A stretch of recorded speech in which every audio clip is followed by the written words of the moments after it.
Hello, I'm Isaac Hayes III, founder and CEO of Fanbase, and I'm here with a very important message.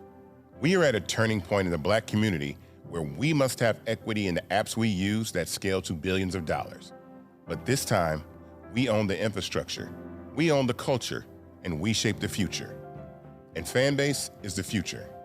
Fanbase combines the free functionality of Instagram, TikTok, and YouTube into an all-in-one platform built for the evolution of social media and monetization. With over 1.4 million users, that's real proof that we are shifting the conversation of tech ownership and equity for creators. So right now, I want you to go to startengine.com/fanbase and invest today. The minimum to invest is $399. That gets you 60 shares of stock in Fanbase at $665 a share. This marks a turning point in Black ownership of social media. If we don't take this opportunity to own social media right now, we will always be customers to our own creations. And that can't go on. So once again, go to startengine.com/fanbase and invest today. We must own the platforms where our voices live, our stories matter, and where our culture drives the world. Thank you. Folks, Black Star Network is here. Hold no punches! I'm real revolutionary right now. Support this man, Black Media. He makes sure that our stories are told. Thank you for being the voice of Black America, Roland. Stay Black. I love y'all. All momentum we have now, we have to keep this going. The video looks phenomenal. See, this difference between Black Star Network and Black-owned media and something like CNN. You can't be Black-owned media and be scared. It's time to be smart. Bring your eyeballs home. You dig?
1st, 2025, coming up on Roll Up Mark Unfiltered, streaming live on the Black Star Network. Day one of the Donald Trump government shutdown. And guess Republicans are blaming? Democrats, even though they control the House, Senate, and the White House. We'll hear from Congressman Kweisi Mfume, Democratic House Leader Hakeem Jeffries, and we'll talk live with Texas Congresswoman Jasmine Crockett. A new Pew Research Center poll shows Americans view Donald Trump, J.D. Vance, and congressional leaders in both parties more negatively than they do positively. We'll break it down with the Director of U.S. Politics for Research at Pew. Democrats are still fighting to keep health care costs under control for American citizens. We'll talk to the president of the National Medical Association what the battle means for health care professionals. A white priest, speaks on Charlie Kirk, and man, do the white folks go crazy. Wait till we show you what this New Mexico pastor had to say. Plus, Puerto Rican pop star Bad Bunny is pissing off MAGA because he was chosen to headline the Super Bowl. We'll talk with Rosa Clemente about the controversy. Man, it's a lot to break down, and it's time to bring the funk on Roland Martin Unfiltered on the Black Star Network. Let's go. He's got it. Whatever the miss, he's on it. Whatever it is, he's got the scoop, the fact, the find. And when it breaks, he's right on time, and it's rolling. Best believe he's knowing. Putting it down from sports to news to politics. With entertainment just for kicks, he's rolling. It's on go, roll, roll, y'all. It's Roland Martin, yeah. Rolling with Roland now. He's funky, he's fresh, he's real, the best, you know he's Roland Martin.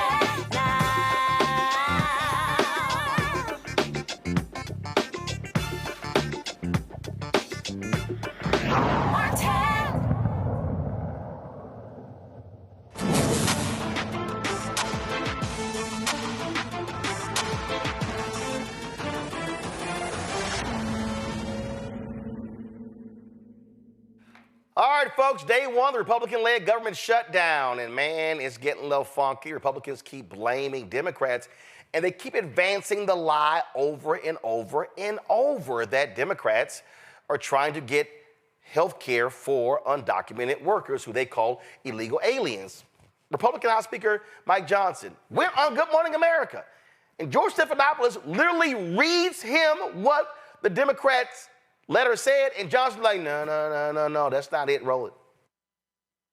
This morning, the Democratic proposal is designed to prevent millions of Americans from losing their health insurance, losing Medicaid coverage, or paying higher health care premiums. Why are you against that? That's an absurd statement, what you said there. Let's be clear about what happened last night, George. No, George, let me tell you what happened last night. Everybody can go and review the facts for themselves. 44 Senate Democrats voted to reject a clean, nonpartisan continuing funding resolution to keep the United States government open. The Democrats said instead that they wanted to give health care to illegal aliens instead of keeping critical services provided for the American citizens. That's what happened, plain and simple. Every Democrat in the House, except one, voted against the clean continuing resolution. It was nonpartisan in nature. There are no policy riders on it that Republicans favored. It's exactly what Chuck Schumer and other Democrats voted for in March.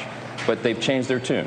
They changed their tune because Chuck Schumer is having political problems right now. That's just a simple fact, and everybody knows it. He's trying to outrun the far left portion of his base, so he's decided to inflict pain on the American people. Here are facts. Here are the facts. The proposal does not provide health care for illegal immigrants.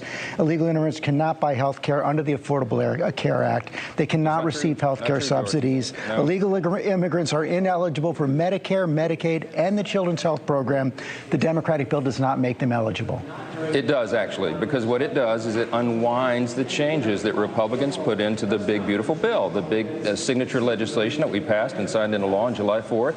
That has been very... Okay, I can't keep listening to that line. Joining us right now is Texas Congresswoman Jasmine Crockett. Glad to have you on the show. As I've said before, my Congresswoman, this is my house, and I'm still a registered voter in the 30th Congressional District of the Dallas suburb there. All right, so here's what's crazy, Congresswoman Crockett. He literally is reading from the whole deal. And John, no, that's it. That's a lie. That's a lie. That's a lie. How is it a lie? You can't, undocumented folks can't get health care. It's the law. What the hell is he, J.D. Vance, Donald Trump, and all the Republicans talking about? Listen, they hate facts. I mean, we know that. That's why they refuse to acknowledge that this is what seemingly looks like a career criminal that is serving as the president. This is why they refuse to face the fact that January 6th was what it was, which was an insurrection. They are consistently trying to rewrite history, even when we talk about Black history. They want to basically tell us it was a glorious thing, or how they have glorified Jim Crow. The reality is that everything that George said, this is not about those that are undocumented getting health care. Now, let's just be very real about this, Roland, like for 2 seconds. We have seen them going into people's places of work. We have seen them going into places of worship. We have seen them going into people's schools and grabbing them up. We have also seen how a lot of these undocumented people have tried to go through the process. They are people that are going and showing up to court, and they are being disappeared. So you tell me, how many of them you think are about to say, well, you know what, but I do want to sign up for that health care that I'm not entitled to because the Democrats are about to fight for it. Like, that doesn't even make sense. That doesn't make sense. Literally, they are throwing people into alligator Alcatraz, but now they are trying to sell us on this has some. That's not what it is. What it is that they are proposing to take $1 trillion out of the healthcare ecosystem. They have decided that they are going to slash Medicaid and Medicare funds. They have decided that these subsidies that were helping some people actually be able to afford their healthcare, which is life-saving for some people, that they want to roll back that subsidy for those that are on the Affordable Care Act. That is what this is about. And then they want to say, well, you know, this isn't the time to talk about it. Well, I can remember so many times where we were dealing with a shutdown and they decided to inject the issue of, say, the debt ceiling and capping that off and not raising it and things like that. And the final point that I'll make, Roland, is that these people are trashy and tacky and ridiculous, because he's referencing that there was a continuing resolution done in March. Yes, they never passed an appropriation all of last year. And now we are at yet another deadline for a new appropriation, and they can't get those passed. These people cannot govern. I am tired of people giving them the benefit of the doubt and acting like they are serious. Take them as seriously as you take the president's tweets. Absolutely. And again, they keep saying it. And then what got me was he said, well, no. They literally presented to us a document. Okay, show us the document. Show us the document where it says we want health care for undocumented people. No, they don't have a document to that effect. And I want to be clear that this shutdown is going to impact everyone. It's going to impact our constituents and their constituents alike.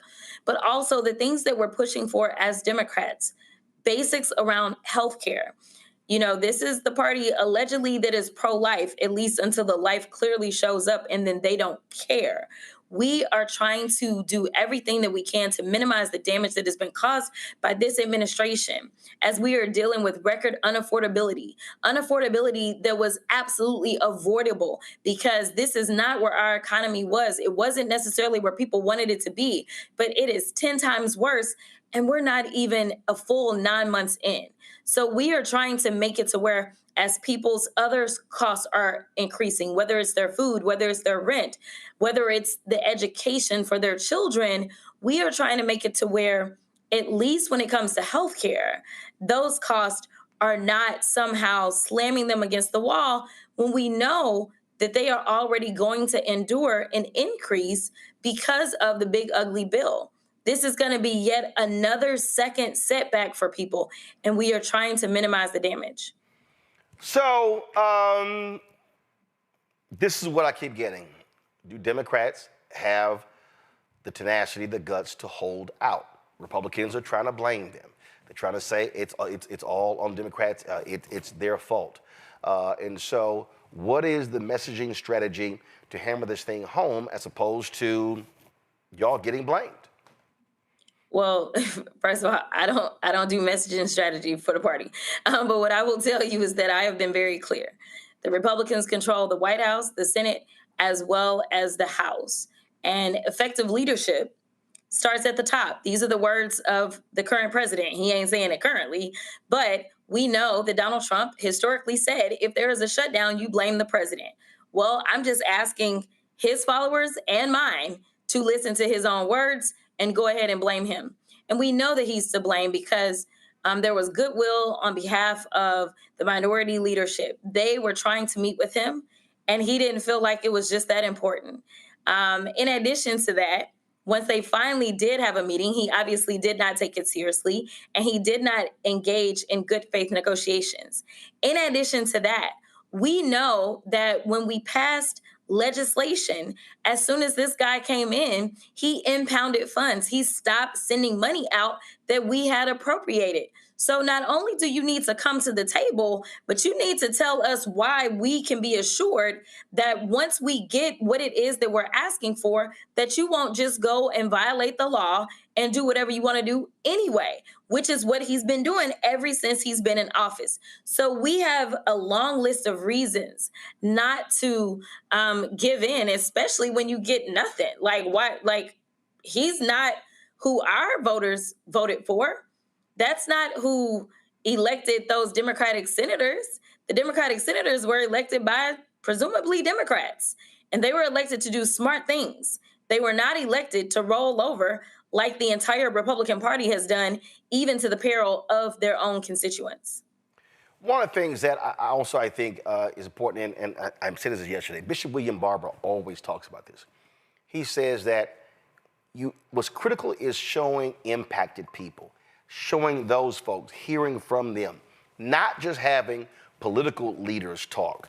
Your thoughts on that as well, because that way, when you have the children of government workers, the people who are directly impacted by a government shutdown, speaking about how this pains them, I think that's also effective for people to hear from those voices. No, that's absolutely right. There were a couple of press conferences that were held yesterday by the Democratic caucus, because we've been here in D.C. ready to work. And in those press conferences, definitely there were some voices of people that talked about the importance of, number one, healthcare. And I'm sure as we start to truly feel the impacts as it relates to federal workers, that some of those stories will absolutely come forward too. What we have found in polling, though, I will be perfectly honest, is because of probably the demonization of so many federal workers for so long by the right, that we don't end up getting as much sympathy for them as, in my opinion, we should. Instead, it's a matter of people are pretty much saying, you know what, how is this going to impact me? So when they're going through the airports, I think the stories of, the fact that the lines are even longer, that their waits are longer, that flight delays are even worse. We know that the last time we were able to get out of a shutdown, which again was another Trump shutdown, it was because of air traffic controllers. Air traffic controllers said, we out. And they were the ones that single-handedly brought this thing to an end, because now you've got corporations that are calling in to the president and talking about the amount of money that they're losing in commerce. You also have just passenger airlines that are calling in, talking about the amount of money that they're losing. And so honestly, the most powerful people, in my opinion, in this moment are the air traffic controllers. We already know that we're down air traffic controllers anyway. We also know that we have an incompetent fool that is running the Department of Transportation in the first place. We are experiencing record delays as it is. So I do think that if, industry speaks up and speaks up quickly and talks with their pockets, that we may be able to get somewhere. Absolutely. That is critically important. I got a panel here. They got one question each for you. So let me go to them. Rebecca Carruthers, President, CEO of Fair Election Center. Your question for Congresswoman Jasmine Crockett. Thank you, Congresswoman. What should ordinary, everyday Americans be doing at this point in response to the government shutdown? Yeah, so one of the things that I think is important kind of goes along with what Roland was just asking. I think they should be documenting their experiences. I always tell people that the power belongs to them. And so tell your own story. You don't have to wait on somebody else to call you and tell it. There's so many times that we've seen certain stories that really have touched people and have gone viral. So I say document what you're going through. Whether it is, you needed to leave the country for an emergency of some sort and you're having issues as it relates to your passport, or whether it's the fact that, you missed a flight because of what's going on and now you missed out on, say, a job opportunity. Whatever your story is, or if you are a veteran and you're at the VA and you're not getting services like you need, definitely document this. And it is my hope that the morality of Americans, good patriotic folk, speaks up and elevates a lot of these stories. So I would say document. The other thing that I would say, it ain't really got that much to do with the shutdown, but in general about the economic situation that we're in, is continue to hold on to your dollars. Hold on to as many dollars as you can, because unfortunately, every single thing that this administration is doing is really wreaking havoc on our economy, including the shutdown. Author and speaker out of D.C. Randy, what's your question for the Congresswoman? Thank you so much for being here, Congresswoman Crockett. You spoke about how the air traffic controllers have a lot of power right now. Are you or anyone else in communication with them? What are they saying? What is the union saying? Are they already speaking up? Yeah, so funny thing, when you're effective, they decide to change the rules to the game. So they changed the rules after they were effective in basically, bringing this thing to a halt and getting us back on track. So they are not allowed to do some of the things that they did last time. We will see what happens. I don't know, but it's a very difficult line for me to walk as I talk about this, but I will tell you that we have already been down on air traffic controllers. And I would hate for us to end up in a situation in which we have even more air traffic controllers that we lose as a result of them, say, calling in or calling off. While it may bring the government back to the stance of open, we know that air traffic controllers, it takes a long time. It takes approximately a year to train an air traffic controller. So I'm kind of nervous about us losing even more because we know that they riffed some of them when they shouldn't have. So I have concerns, but I do want us, I am hoping that there are some federal workers that recognize their power and at some point bring something to a halt so that we can get out of this holding pattern that we're in and get back to the business of the people. All right, next up, Joy Cheney, founder of Joy Strategies out of D.C. Joy? Hi, Congresswoman. So I'm a two-term alum of the Senate. I have not worked in the House, unfortunately, but I do know that the only way this will work, this shutdown effort will work, is if Democrats stick together. Otherwise, we'll fall apart and it will have been for nothing. Right now, it feels worth the sacrifice, but we got to stick the landing. I'm concerned about the Democratic Party and our ability to hold things together. We know Senator Schumer lost 3 votes last night. What are you telling your Democratic colleagues about sticking together? And, how is your voice carrying in those corridors of power? Yeah, so I don't know that the Senate listens to a word that I have to say. They are considered the upper chamber. So, I don't know that they're necessarily listening to me. But one of the things that I actually proposed to a senator that I am close to prior to the shutdown was that we caucus together, that we have House Democrats and Senate Democrats come together. Most people would probably be surprised to find out that we don't actually do that at all. At least not since I've been in Congress. We've not come together as one caucus. So I am hoping that we can come together and start to hear each other out and also strategize together. I think that, having 200 something other Democrats in addition to the 40-something senators, I think it really could be impactful. And we know that in the House, we only lost one Democrat when this vote came up. So I am hoping that leadership is talking. There was another member that actually brought up us coming together. And I think that if they can start to get to know us and hear our voices, that it'll be a lot easier to stick together if there's a total of, close to 260 Democrats between the chambers. All right, then. Well, Congresswoman Crockett, it's a whole lot going on, and we're going to stay on top of this as well. A lot of people are going to be impacted by it.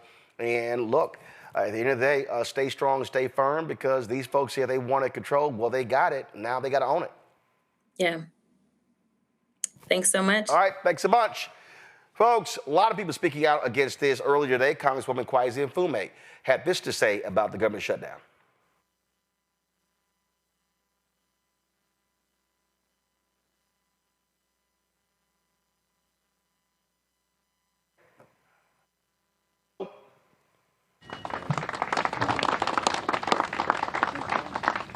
Thank you very much, Denny, and thanks to this entire delegation for staying together the way we do and for speaking out as we must. A couple of things. There's some deliberate redundancies here because the problem is very, very simple. The problem is Donald Trump. I want to thank those federal workers who have come out from various unions, who stand here with us. They are not here for form or fashion. They are here because they are patriots. They get up every day and put on their clothes and go into buildings and work to deliver services for Americans all over this country. And they don't ask, are you Democrat or Republican? They provide the service. Theirs is the untold story. And to all those who claim now to have this Christian right movement, let me give you a quote that you should go back and review. It says, when you have done it to the least of these, you have also done it unto me. And the least of these are federal workers who can't control this situation. The least of these are mothers who are trying to feed babies, now facing new cuts. The least of these are seniors who've given their lives to this country, many of whom have served in our armed forces. That's the least of these. Many are living paycheck to paycheck. So give me a break, Donald Trump, and Mr. Voigt, and all the others who have this holier-than-thou attitude. We know what's best for you. No, you don't.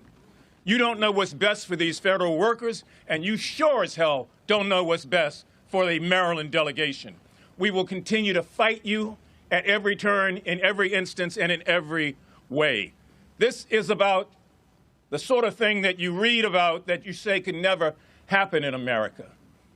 Want to see something? Senator Alsobrooks will confirm this. There's a big flag of Donald Trump hanging from the Labor Building. The Labor Building. A huge flag with his likeness on it. That's ego.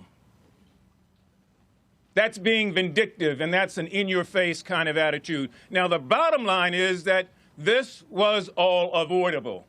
We know that. We have to keep saying that, because they make it seem like it was inevitable. It was avoidable. All it took was a willingness to discuss, to negotiate, to share thoughts and ideas, to get through this 7-week period with this resolution without hurting people in the process. But that was not enough.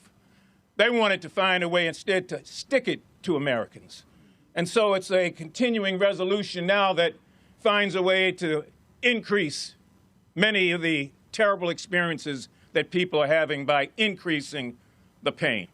It wasn't that tough to be able to do 3 simple things: stop the cuts, lower the cost, and save health care in this nation. It was just a 7-week continuing resolution.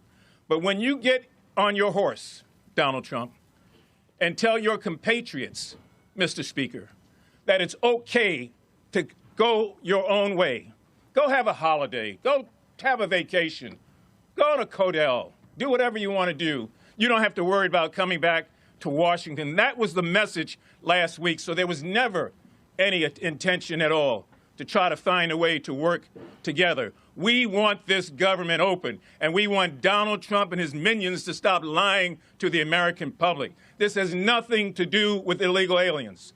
Nothing. There's already a federal law that prohibits anybody in this country that's an illegal alien to be able to take any claims onto monies and benefits. We know that. We know that. And Donald Trump knows it. We've got to find a way to ask today good Americans, some of whom we will never meet. They are Democrats, they are Republicans, and they are independents, and they know right from wrong.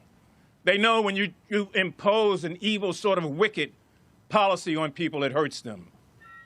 I mentioned women before who are trying to feed babies. When a baby cries at night, that baby is not crying in black or white or Latino. That baby is crying in hunger. That baby is crying in pain. When senior citizens reach the point where they can no longer do anything except rely on their Social Security checks and Medicaid and Medicare, they're not doing that for form or fashion. They're doing it because of a solemn promise we made to all of them, that as the greatest, wealthiest, most powerful, most influential nation on the face of the earth, that they would never have to worry about that. And yet they do worry about it last night, and they are worrying about it today. So I want to just thank this delegation for its steadfast resistance to the foolishness that we see coming out of the White House, and to ask decent Americans, no matter what your party affiliation, no matter where you are in this country, put yourself in the roles of these people who are federal workers who are standing behind us. Put yourself in the role of those persons who are living paycheck to paycheck. Put yourself in the position of having an opportunity to make an influence and to change things. Call your representatives all over this country and tell them to do the right thing. Don't buy the hype, because the hype is for fools. I want to, if I might, bring forward somebody who needs no introduction, the chairman of or ranking member of the Judiciary Committee, and one who has always stood strong and steadfast against wrong in this country. So, folks, you see all this back and forth, and what's going on is that when you look at the polling, a lot of folks are not happy with anybody. A new Pew Research survey reveals widespread frustration with Donald Trump and Congress. That's right. This new polling data comes out. Trump's approval rating stands at 40%, with nearly 6 in 10 Americans saying they disapprove of the job he's doing. More than half of the country is not happy with J.D. Vance. 51% disapprove of the vice president. Congressional leaders are not faring any better. Speaker of the House Mike Johnson, Republican, he's viewed unfavorably by 38%. Senate Majority Leader John Thune, 56%. 56% of Americans say they ain't never even heard of him. Democrats are increasingly critical of their own leaders. House Minority Leader Hakeem Jeffries, Senate Minority Leader Chuck Schumer, seeing rising disapproval. Schumer's favorability among Democrats has notably declined over the past year. Jocelyn Kelly, Director of Politics Research at Pew, joins us right now. Glad to have you here. So, Jocelyn, what the hell's going on? Folks just pissed at everybody? Yeah, voters, Americans have not been particularly happy with American leaders for a long time. And we're seeing it today, and this shutdown is happening against that backdrop. And some of it is because Americans haven't really seen Congress and our government work as well as they'd like it to for not just this moment, but for many years. Okay, so we always see this, but the reality is they're going to vote for somebody. And so, look, people complain about the presidency, they complain about Congress, but at the end of the day, they're going to vote. So what is the polling data showing? I mean, give us a sense deeper. What are they looking for? What are they saying they want? Yeah, well, one of the things we're really seeing, and you mentioned it, is that Democrats in particular are expressing a lot of dissatisfaction with their own party. So Chuck Schumer's favorability ratings have gone down over the course of the last year. It's pretty amazing that Democrats are equally likely to have an unfavorable opinion of Schumer as a favorable one. That's really not what you usually see. You see that people tend to like the leaders in their own party, at least. And then when we ask a general question about, whether you approve of how Democratic leaders in Congress are doing, whether you approve of how Republican leaders in Congress are doing, this is really the first time in our polling where a substantial majority of Democrats disapprove of Democratic congressional leaders. But to your question, it's not to say that Democrats like what the Republicans are doing. So there's just a lot of dissatisfaction on the Democratic side about their leadership heading into this shutdown, but not just about the events of the last couple of days.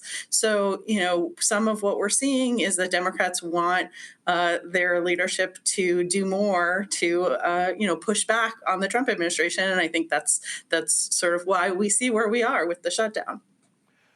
So what I hear around the country, and so obviously I'm not polling all the folks y'all are, but I got a pretty good sense of when I travel around the country. What I keep hearing people say is they want to see Democrats fight. Listen, Saturday night at the Congressional Black Caucus Foundation ALC dinner, they always introduce all of the CBC members. They introduce 61 the CBC members, of course. Congressman Sylvester Turner passed away, so that position has yet to be filled because Texas Governor Greg Abbott refused to call a special election. So it would actually be 62. And out of every person who they mentioned that night, the loudest applause in that room was for Congresswoman Jasmine Crockett. And what people say, and Black Pat did a poll, and told us point blank that her approval numbers among African Americans almost on par with former President Barack Obama. And what I hear people saying is, thank God somebody is fighting. Is that what your polling data is also showing? At what Democrats are saying, they want to see someone fighting, and they don't believe that Schumer and Jeffries are giving enough fight and taking it to the Republicans? Well, I don't think we quite can say that they don't believe that Schumer and Jeffries are not doing that. But over the course of this administration so far, we definitely have seen Democrats wanting Democratic leaders, the Democratic Party, to push back on the Trump administration. But it's not a universal attitude. So I think some of it is that you've got your Democrats who are more politically active. That group in particular is wanting to see that fight. But there are some Democrats who are more moderate, who maybe don't necessarily have that same view. But that's not unique to this moment. We saw it among Republicans during the Trump administration. During the Biden administration, there was a real desire to push back on Biden, and it was particularly concentrated among the most politically active Republicans. So, we're definitely seeing it among Democrats. We're seeing hints that Democrats are not happy. Certainly, with Schumer, a sizable share of Democrats have been unhappy with Schumer. Jeffries' ratings are pretty much on par with with how Republicans, for instance, view Johnson or how Republicans view Thune. So Jeffries' ratings are not particularly negative. A lot of Democrats actually aren't familiar with Hakeem Jeffries yet. So I think that's more of an open question. But Schumer is a more familiar character. Gotcha. So can you compare and contrast the last time y'all actually polled with these questions, and is it eroding further, or has it gotten better? Mm-hmm. No, we asked about all of these leaders at the very beginning of this administration, and what we've seen is not a huge shift in attitudes, but pretty much everyone's viewed more negatively, including Trump, Vance, Thune, Johnson, and both Democratic leaders are viewed more negatively than they were in February. But we also, for Schumer, for instance, we have attitudes going back several years from when he was majority leader, for instance, and Democrats were a lot more positive about Schumer, in 2024 and back in 2022. So there really has been a change in attitudes about Schumer among Democrats over that period. Questions from my panel. Joy, you're first. So, what is the nature of African Americans and how do they relate to the party? Because, I was just talking to someone today and they're like, we want all African Americans to vote, but we're not sure we want them to vote for Democrats. We're not seeing the Democratic Party, not that we want to vote for Trump, but that we're looking for a third way. And you can feel how you want to feel about that, but I no longer question people's feelings. It is what it is. What are you hearing about that? You know, there's just so much frustration with white liberals in particular and white moderates in particular. They simply do not seem like allies to the African-American community. What does your polling show about that? So as you know, our polling shows what a lot of other polling shows about 2024, that there was some erosion among African Americans in support for Kamala Harris in 2024, and Trump did better among Black voters than he had in 2020 and in 2016. So that we see that real movement. We also pick up some dissatisfaction with the Democratic Party among Black Democrats. To be honest, it's not more pronounced than other dissatisfaction with among Democrats with the party. But I think you're certainly tapping into something real there, that they're from various parts of the Democratic base, including and importantly Black voters. There's some dissatisfaction. Still, the vast majority of Black adults, Black voters, either lean towards or support the Democratic Party. That hasn't fundamentally changed in recent years, but there certainly is more dissatisfaction, I think, or some shift that we've picked up on in recent years. Rebecca? What analysis, what takeaways should federal elected officials, namely members of Congress, take from this polling? Yeah, well, from this polling, and I think some of our other polling, right, we've seen, so for instance, Congress's ratings overall, not just these individuals, but ratings about the institution are very unfavorable. They have been for some time, but that's not how they've always been. The public, when you ask them and they look at Congress, they don't see as much getting done as they'd like to see get done in Congress. And so I think that shows up when you ask about the particular leaders, these four individuals, and on the Democratic side, Jeffries and Schumer, but it's really also, I think every time there's one of these shutdowns or the threat of a shutdown, to some extent that erodes Americans' satisfaction or views about government and what government can do and what government should do. So I think that's an important takeaway. And I think, as I say, it shows up in the fact that every single one of these congressional leaders and also the president and the vice president are viewed more negatively than positively by the public. We're used to that now, but that wasn't always the case. And I think the question is there a way for these leaders to find a way through to a place where Americans actually don't, reflexively have negative views of the people who lead the country? Randy? Who are these 41%? I'd love to know the 41% that who are seeing Trump's presidency as favorable or looking at him in a favorable light. What are the demographics on those people? Because I don't understand them. And I would just love to understand, are they located in certain areas of the country, or is there a particular age group? But I'd love to understand that 41%. Sure. I mean, they largely follow the demographics of the group who put him in office in the first place, right? So they are older than, as a general rule, they are older than other Americans, but not across the board. A sizable share of young people voted for Donald Trump. They're less likely to live in urban areas than people who voted for Harris. They really are the people who voted for Trump in 2024. We haven't seen that much erosion in his approval rating among the people who voted for him.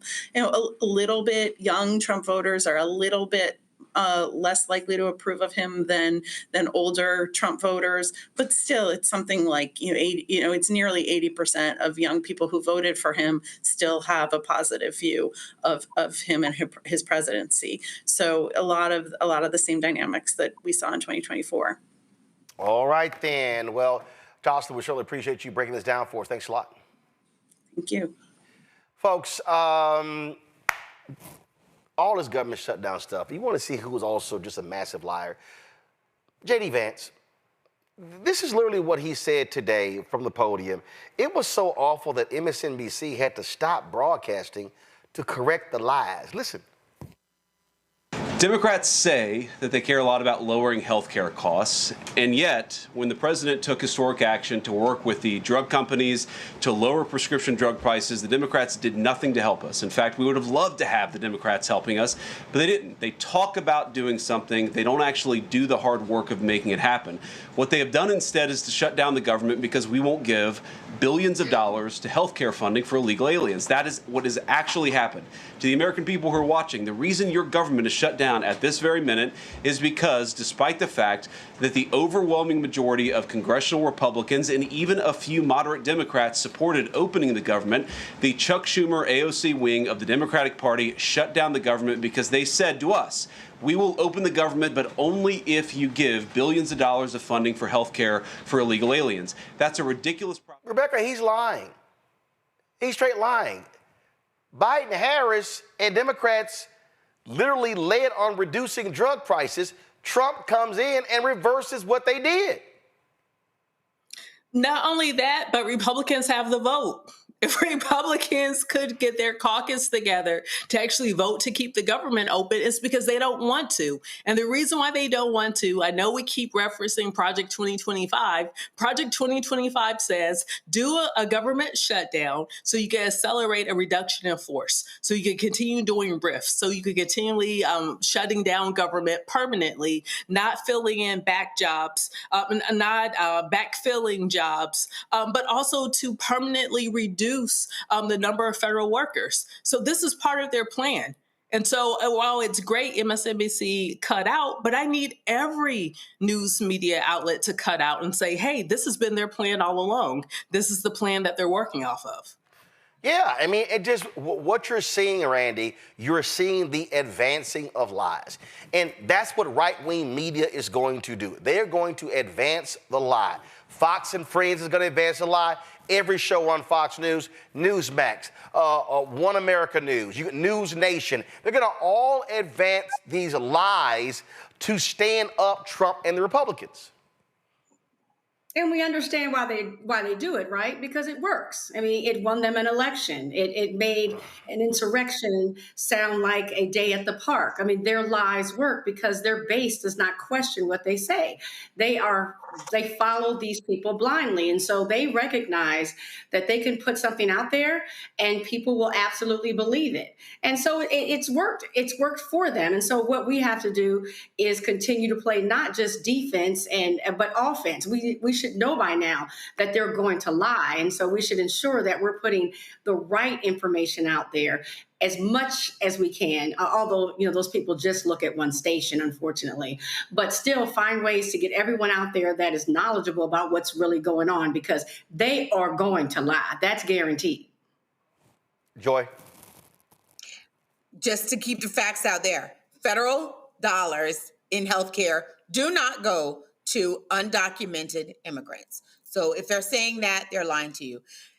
What we're trying to do, what Democrats are trying to do is to make sure that the tax credits are extended, the ACA tax credits are extended, which you rely on whether you know them or know it or not, are extended so that your health care premiums will not go up. If you do not have the tax credits, and it's really unclear whether or not any change right now will make a difference next year because insurance companies are already setting their premiums. But what we're trying to avoid is what could be upwards of a 75% increase in your premiums.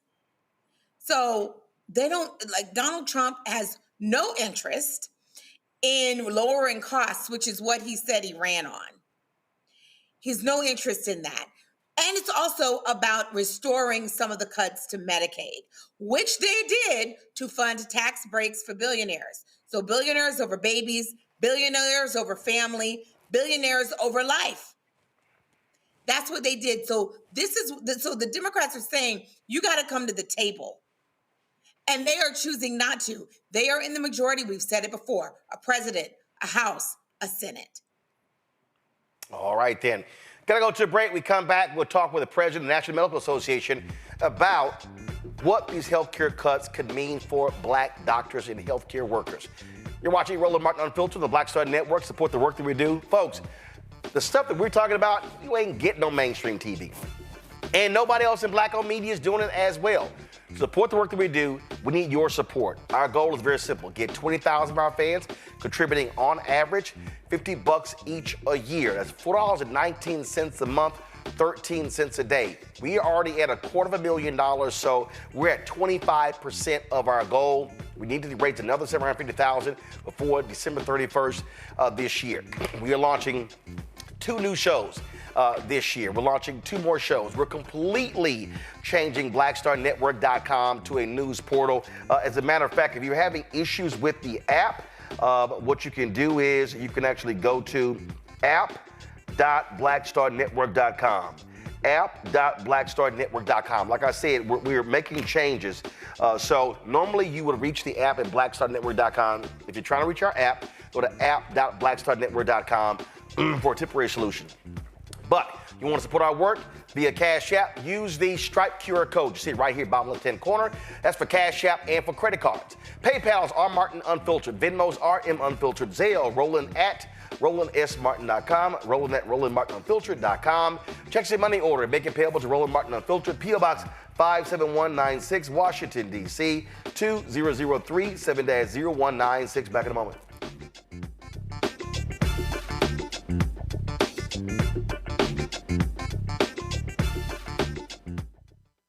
In my book, The Power to Persist, I share 8 simple yet powerful habits, a blueprint for transforming obstacles into opportunities and pressure into purpose. Just as they fueled my rise from the South Side of Chicago to a national stage. And on the Power to Persist podcast, I bring that blueprint to life.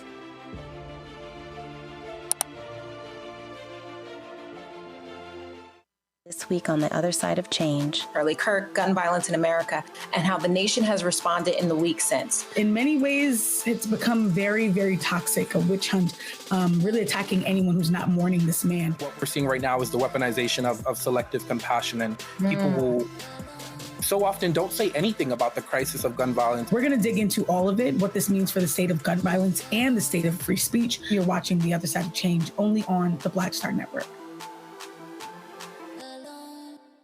Carl Payne pretending to be Roland Martin. Holla! You ain't got to wear black and gold every damn place, okay? Ooh, I'm an alpha, yay. All right, you're 58 years old. It's over. And you are now watching Roland Martin Unfiltered. Uncut, unplugged, and undamn believable. The Republican-backed bill to keep the government from remaining open failed after Democrats continuously demanded an extension of Affordable Care Act tax credits. Without it, millions of Americans could see their insurance premiums skyrocket. Maryland Governor Wes Moore explained what the shutdown means for his state and others across the country. A prerequisite to keeping the government open should not be cutting people off of health care. A prerequisite for keeping the government open should not be forcing people to have their premiums jump. So on behalf of the 6.5 million Marylanders, my message to President Trump is clear. Stop this shutdown. You're the one causing it. We're the ones dealing with it. Dr. Roger Mitchell, president of the National Medical Association, joins us right now. Glad to have you here. First and foremost, looking at this, how do you see the impact on black healthcare professionals, which the NMA represents? Well, black healthcare professionals take care of black people. The majority of who we take care of, particularly those that are in rural and urban spaces that are black, are taken care of by our physicians. And so when you talk about individuals that may not have access to care because their insurance premiums go up, or this HR1 has stripped them from Medicaid, then we put ourselves in a position to not be able to take care of those patients. And if we're not taking care of those patients, then we're not earning an income. One of the big things that we're seeing today, this shutdown can cause some real problems. And when you say those problems, lay them out. How stark can this be? Well, at the end of the day, we're talking about this tax credit is for low and middle income people who purchase health care insurance through the Affordable Care Act. These are individuals that we're talking about an estimated of 114 to 150% increase on average of out-of-pocket costs. For the average American, we're talking about over $1,000 in every year. The marketplace since 2014 has doubled. You're talking about 24 million people that are insured under this expansion. The majority of those individuals are poor and middle income. Now those individuals will have to make a choice on whether or not they're going to pay their premium and have health insurance, or if they do, then they're going to come out of pocket where they need those costs more. Maybe their housing, maybe their food, maybe their transportation. No one is winning right now. People are losing their paychecks, even those that are furloughed. And so we're talking about individuals that are going to seek care in the emergency department when care is absolutely required. And that's the problem of going backwards. People that have insurance are going to access care through primary care mechanisms, but people that don't have insurance and don't have access to insurance are going to access their care through emergency departments. And so that means that the emergency departments are packed. The emergency departments have lines. And the emergency departments aren't just for those that are impacted by this insurance issue or this shutdown. It's going to impact individuals that have insurance, that are trying to use their insurance in the emergency department. So those waits in the emergency department increase, not just because of what's going on with the shutdown, but what is also proposed in H.R. 1. Explain for people payouts. When we talk about Medicaid cuts, when we talk about, you got Republicans like the senator from Mississippi saying, oh, Democrats are the reason rural hospitals are closing. Explain to people how this really works. Well, at the end of the day, Medicaid and Medicaid is for those individuals that have a particular threshold to the poverty line. Medicare for those that are older, over 65 years old. And so both of them are government subsidy. If we take Medicaid is subsidized in the government through a federal match. When those federal matches are decreased or individuals have work requirements that require them to show that they're working, even though the majority of individuals on Medicaid are working, when there's now, instead of every 1 year, individuals on Medicaid have to show eligibility based upon this new proposed law, you have to provide that eligibility every 6 months. When we're talking about those individuals that have full coverage on Medicaid, this is going to put us in a position where that full coverage is decreased. So individuals won't have access to vision, won't have access to dental.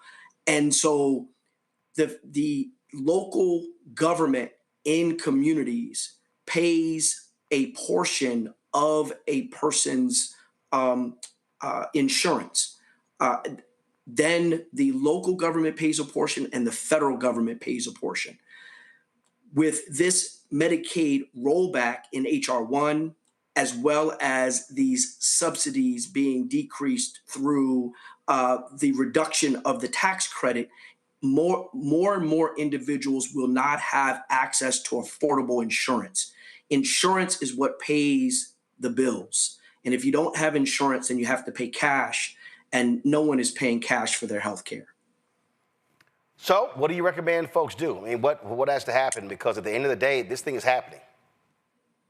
Well, at the end of the day, we have an opportunity to push back on this.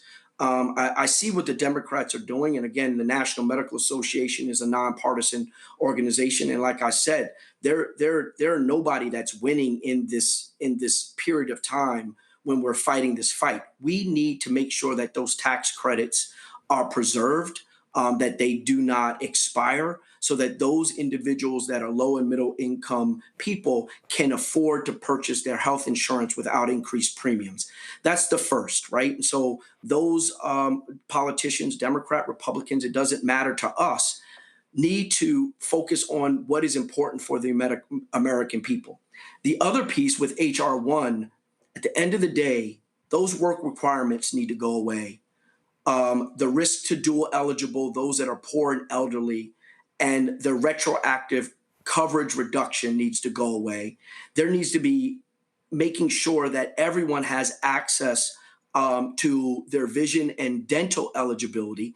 There is this 6-month eligibility needs to be back to 1 year, because that is bureaucracy that is really going to remove individuals that are eligible. Roland, a lot of people think that there's a lot of conversation about individuals that shouldn't be on Medicaid are the ones that are being taken off Medicaid. When you have a 6-month eligibility, individuals that can't keep up with their eligibility requirement are going to be purged from Medicaid, therefore creating an environment where those individuals that are eligible don't have access to their insurance.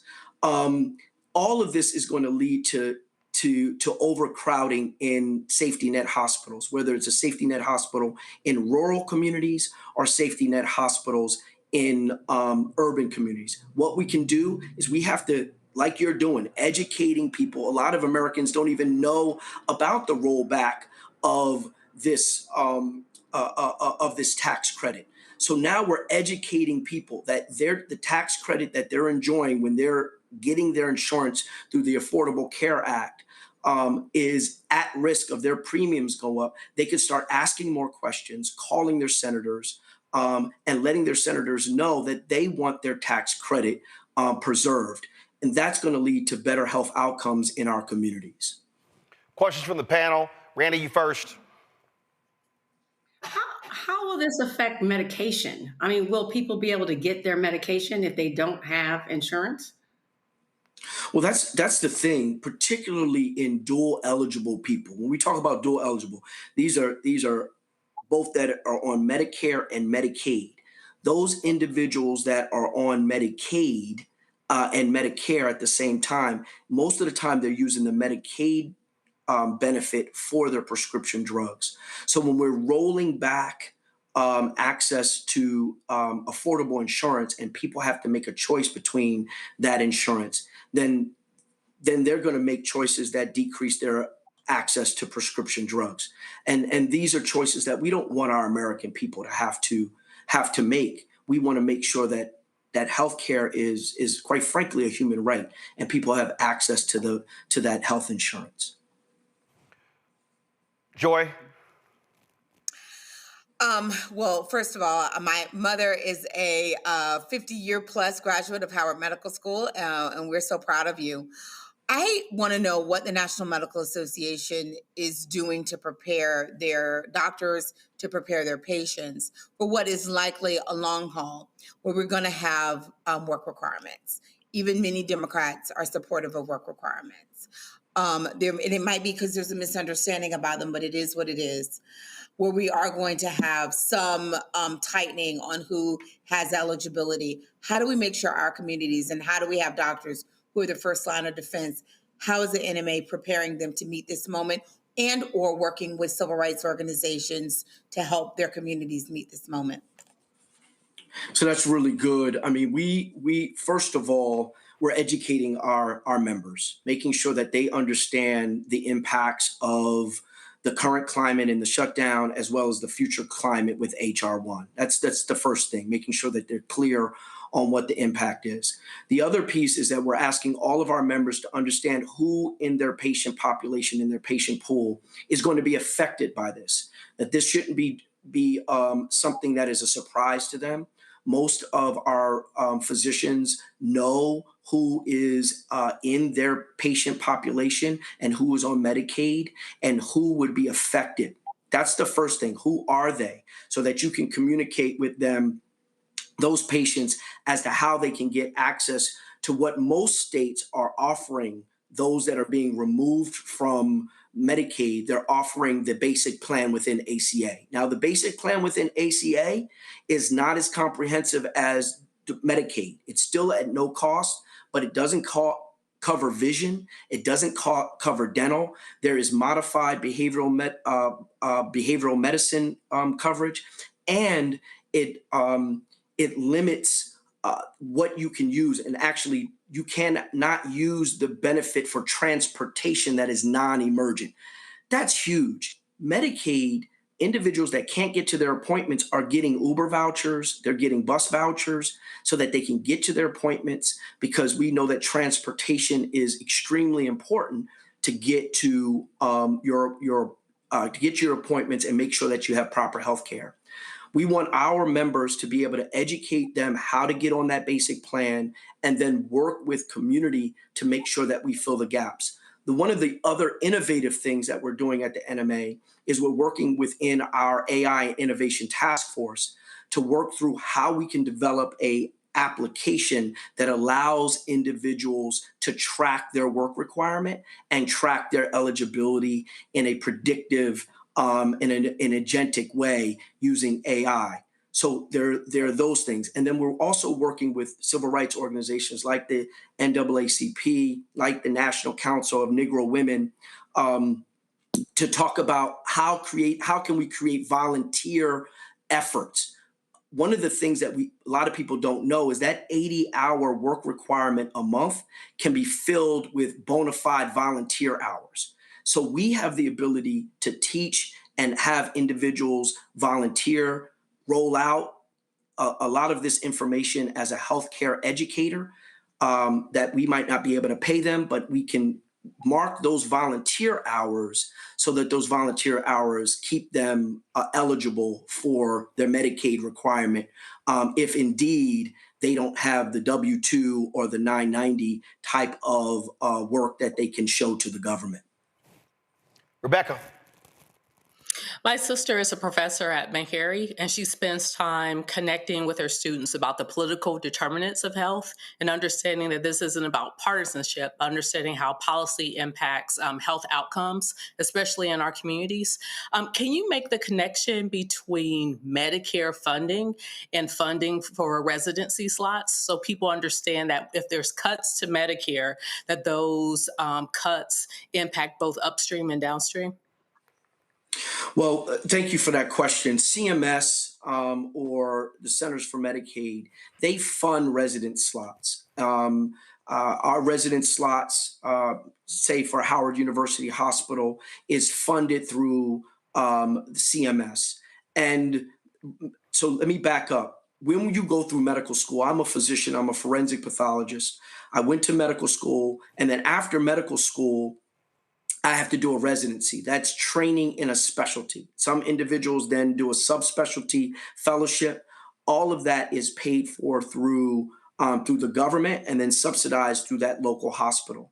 Well, when you have decreased available dollars in CMS, in Medicare, and particularly Medicare, then you have the potential to have decreased dollars within the residency slots. That's a big deal because our residents don't get paid a lot of dollars. They work very long hours and get paid low wages. And this is important as we try to create an environment of equity within our pay scale among our residents. One of the other things within HR 1 that this kind of points to as well is the impact on healthcare workforce. That in HR 1, graduate borrowers, graduate programs are limited to the amount of federal loans that they can actually borrow, $150,000 for professional programs. When we know most medical schools are beyond $300,000, mine was closer to $200,000 in my loans. If I didn't have the opportunity to borrow money to be able to go to medical school, then I wouldn't have been able to go to medical school. And so those are the types of things that are in this bill, that are in the work of some of these politicians when you talk about political determinants of health, that lead to poor outcomes, because we know that there are better outcomes for individuals who their physicians look like them, particularly Black and Brown individuals. Our patients do better with culturally competent care that's provided by individuals that look like them.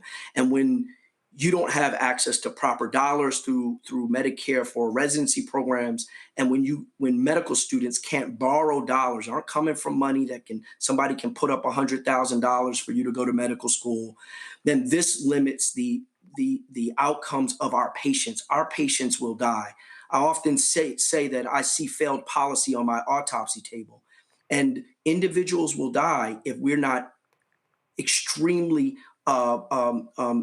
directed and intentional about our advocacy for these cuts to not take place, as well as for Medicaid to stay in place. All right. Well, Doc, we certainly appreciate you joining us, breaking all of this down, Dr. Mitchell, and hopefully people are more educated about the reality of healthcare in the country. No, I appreciate it. Thank you, Roland. Thanks a bunch, folks. When we come back, a white pastor in New Mexico speaks about Charlie Kirk, and man, these white folks go crazy. Him calling out white Christian nationalism. We have that for you right here on Roland Martin Unfiltered on the Black Star Network. They said the quiet part out loud. Black votes are a threat, so they erased them. After the Supreme Court gutted the Voting Rights Act in 2013, Republican legislatures moved fast. New voter ID laws, polling place shutdowns, purges of black voters from the rolls. Trump's Justice Department didn't stop it, they joined in. In 2018, his DOJ backed Ohio's voter purge system, a scheme that disproportionately erased black voters. Their goal, erase black votes and political power. Yeah, that happened. These are the kinds of stories that we cover every day on Roland Martin Unfiltered. Subscribe on YouTube and download the Black Star Network app.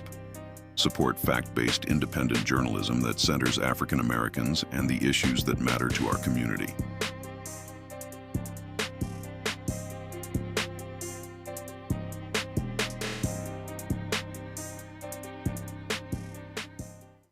Next on the Black Table with me, Greg Carr.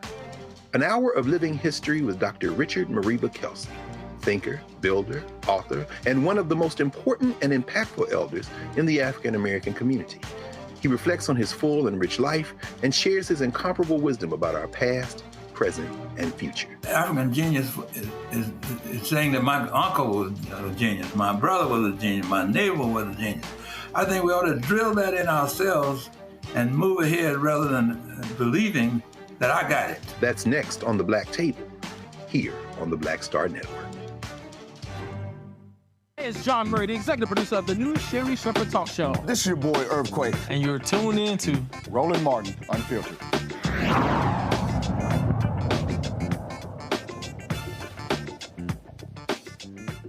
So, folks, we've been featuring a lot of these preachers who've been making comments from the pulpit after the shooting death of Charlie Kirk. Well, I was on Instagram and I came across Brian Suave. He's a senior pastor of Refuge Church in Ogden, Utah, and the founder of St. Brendan's Classical Christian Academy, the president of the New Christian Dome Press.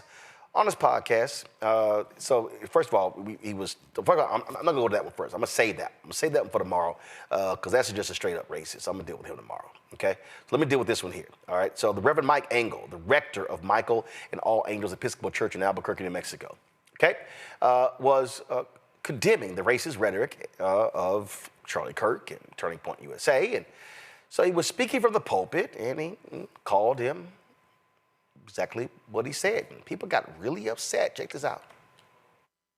Political violence reared its ugly head yet again. I did not agree with Charlie Kirk on almost anything.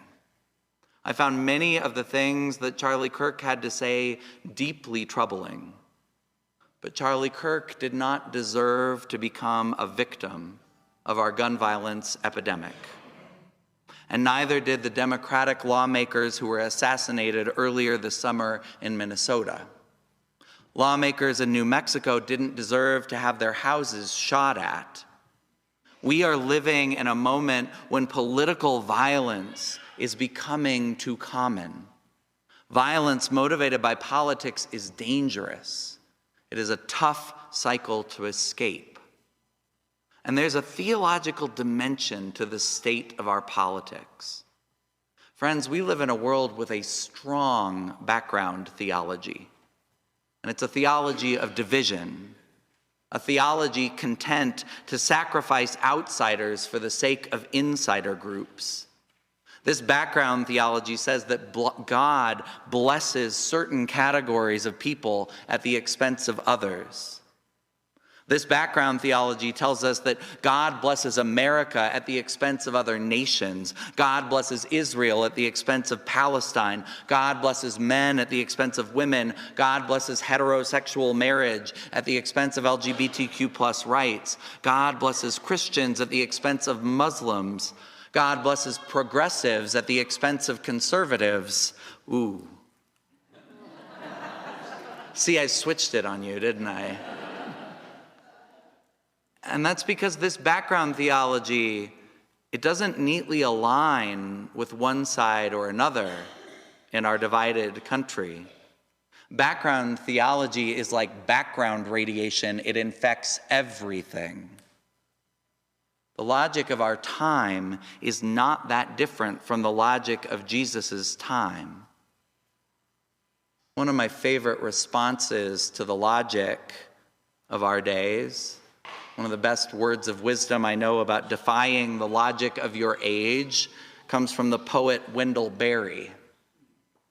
It's from a poem called Manifesto, the Mad Farmer Liberation Front. If you don't know it, I commend the whole poem to you, but I want to read just a few lines. Berry tells us when the world's logic is strong and violent, every day, do something that won't compute. Love someone who does not deserve it. Denounce the government and embrace the flag. Hope to live in that free republic for which it stands. Invest in the millennium. Plant sequoias. Put your faith in the 2 inches of humus that will build under the trees every 1,000 years. Expect the end of the world. Laugh. Laughter is immeasurable. Be joyful, though you have considered all the facts. As soon as the generals and politicos can predict the motions of your mind, lose it. Leave it as a sign to mark the false trail, the way you didn't go. Be like the fox who makes more tracks than necessary, some in the wrong direction. Practice resurrection. There's more to the poem, but you get the gist. Lose your mind. Make no sense. When the logic of the world is pain, when the logic of the world is violence, be illogical. Traffic in the nonsense of the gospel, in love, in mercy, in searching out the lost. Jesus came to interrupt our whole system of sacrifice, our willingness to lose a few for the benefit of the many. Jesus' life, death, and resurrection is a judgment that says that to Jesus, no sheep, no citizen, no party, no country, no class of people is above any other. We don't sacrifice some to make life easier for others. To Jesus, everyone matters. Every single one. Well, the right wing was not happy with what he had to say, and so he went back to the pulpit to tell his parishioners about the hate he received. A couple weeks ago in my sermon, I poked a bear. In the sermon 2 weeks ago, I mentioned that I did not agree with Charlie Kirk. I found much of Kirk's rhetoric deeply troubling. And I said Charlie Kirk did not deserve to become a victim of America's gun violence epidemic. Now, in the congregation, I saw mostly nodding heads, a lot of agreement. It wasn't in the congregation that I poked the bear. The bear appeared when we posted a clip of that sermon online. Thousands of comments flooded in. For disagreeing with Charlie Kirk, I was accused of not knowing Christianity. of being a false prophet and worse. And I didn't respond to those comments with one exception. Because you see, someone online claimed that we were using fake candles, AI generated. I could not let that stand. I wrote simply, not fake, period, beeswax, period. Call me a false prophet all you want, but don't insult our aesthetics.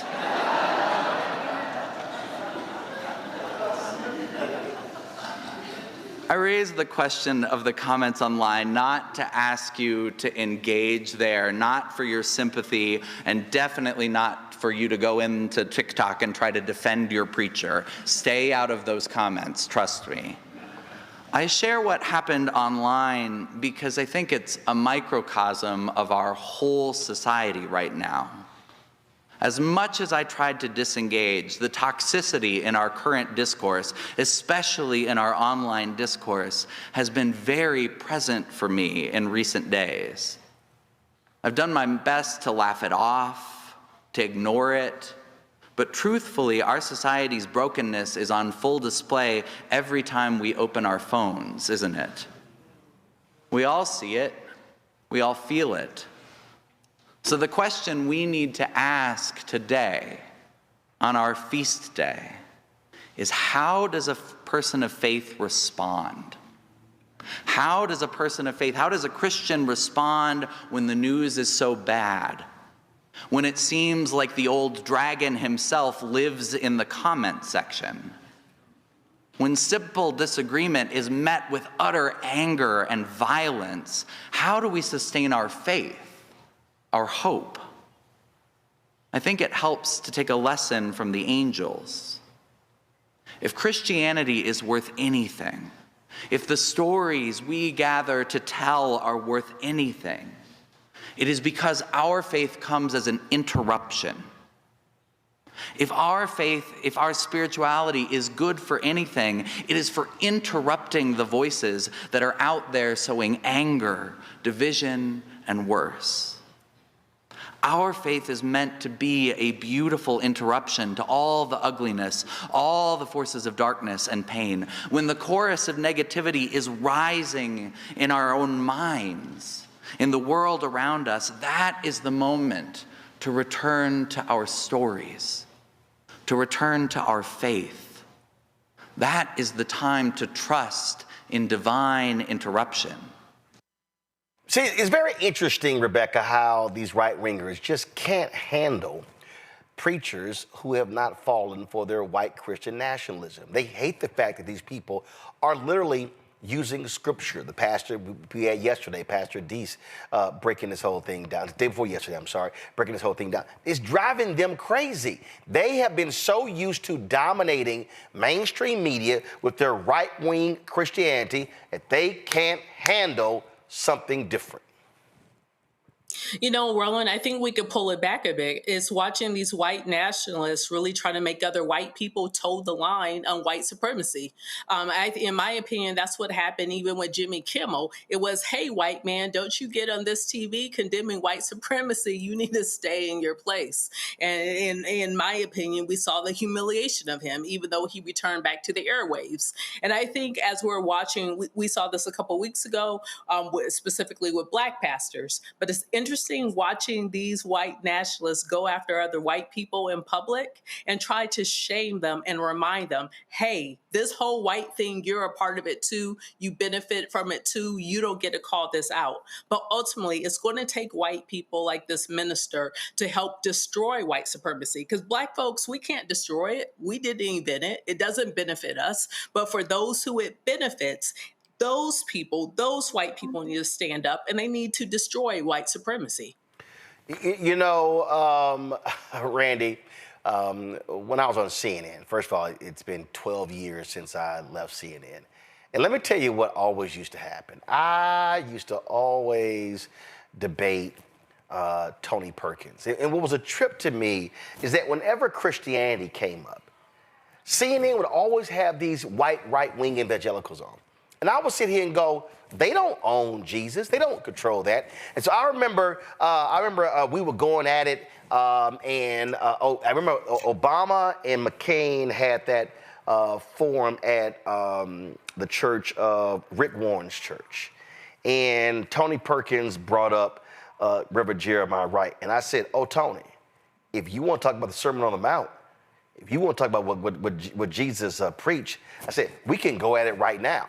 I said, see, you can get somebody who actually knows the Bible better than you. And see, that's the problem. What mainstream media does, mainstream media, when we talk about Christianity and on the air, they will flood the zone with these right-wingers, but they won't have other preachers of the gospel, people who know the word on the air. Right, because they don't want it to be where they are in any way challenged whatsoever.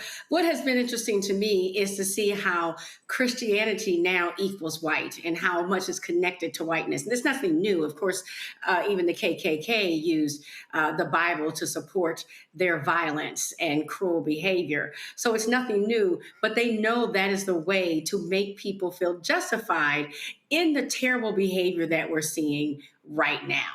And what has shocked me is that we've always thought at the church to be a place that you find good, that you go for the word, and how many people have been scared to speak up. So I felt so I wanted to just clap, get a little happy, do a little dance, put something in the collection plate to see this minister actually speak out against and tell the truth and speak about good and actually use scripture, because that's rare, because religion is very much being used and wielded as a weapon, as a political weapon right now. And it's quite disgusting. Joy, I just, again, when you watch these folks and they go on and on and on, and you need to hear the counter. And what we're doing is what no mainstream network is doing. They are not showing any of these preachers who are speaking against the craziness that we heard from Charlie Kirk or from Turning Point. They are pushing out. I mean, CNN interviewed one of these crazy conspiracy theorists and, a friend of Charlie Kirk, and presented him in this amazing manner. What was Posobiec, Jake, whatever his name, Jack, something like that. He is a nutcase, but they presented him in this like he was just this nice, wonderful guy. I think that's right. And look, I have all kinds of things that we can say about our Caucasian friends on the right and the left, but the folks who are supporting Charlie Kirk are actually not the majority. And I think that we have continued to allow a minority voice, a group of people who are amplified and seem bigger than they are, to take up our airwaves. And it's because mainstream media continues to feature those people under some false notion that you got to have, both sides, yeah, but you got to also acknowledge when both sides are a fewer group of people. Most people, when they hear what Charlie Kirk said, when they really understand it, most people don't know who the hell Charlie Kirk was. But once you discover what he said, they don't agree with that. They find it abhorrent, just as they find abhorrent what happened to him. They find his words abhorrent. So we have to, I'm so proud, because I've been thinking some of these white Christians, I'm like, what Bible, what version are y'all reading? But we have to not allow them to own Christianity and religion. We have to fight back on that. They don't have the corner on that. The reason we believe what we believe is also because of our faith. And we also need ministers to talk to each other. I'm glad they're talking to their parishioners, but oftentimes we see them reflecting the views of what's in their community already, their congregation already. We're going to need more ministers challenging their congregation, knowing that they might get in some trouble, but using their relationship. And we know when that happened the last time, some of those folks lost their position. But it would be better to lose position than to be up there supporting false idols and leading your parishioners astray. We're going to need more conservative bases of ministers who are coming out and saying, that's not what the Bible says. Let's talk about what it says. That's their calling now. And we might need other ministers to do it. So that's the next stage. I'm glad they're talking to their congregation, but we also need them to talk to other ministers and say, what are you saying about this moment? Well, it's a perfect example, boy. MAGA and these right-wing evangelicals, boy, they mad as hell at the Pope, Pope Leo. He was asked this question about abortion and death penalty. And listen to what he says, and they are livid. Just wanted to ask one thing that has become a bit of a divisive subject in the U.S. right now, with Cardinal Cupich giving an award to Senator Durbin. Some people of faith are having a hard time with understanding this because he is or rather, he's for legalized abortion. How would you help people of faith right now decipher that, feel about that, and how do you feel about that? I'm not terribly familiar with the particular case. I think that it's very important to look at the overall work that a senator has done during, if I'm not mistaken, 40 years of service in the United States Senate.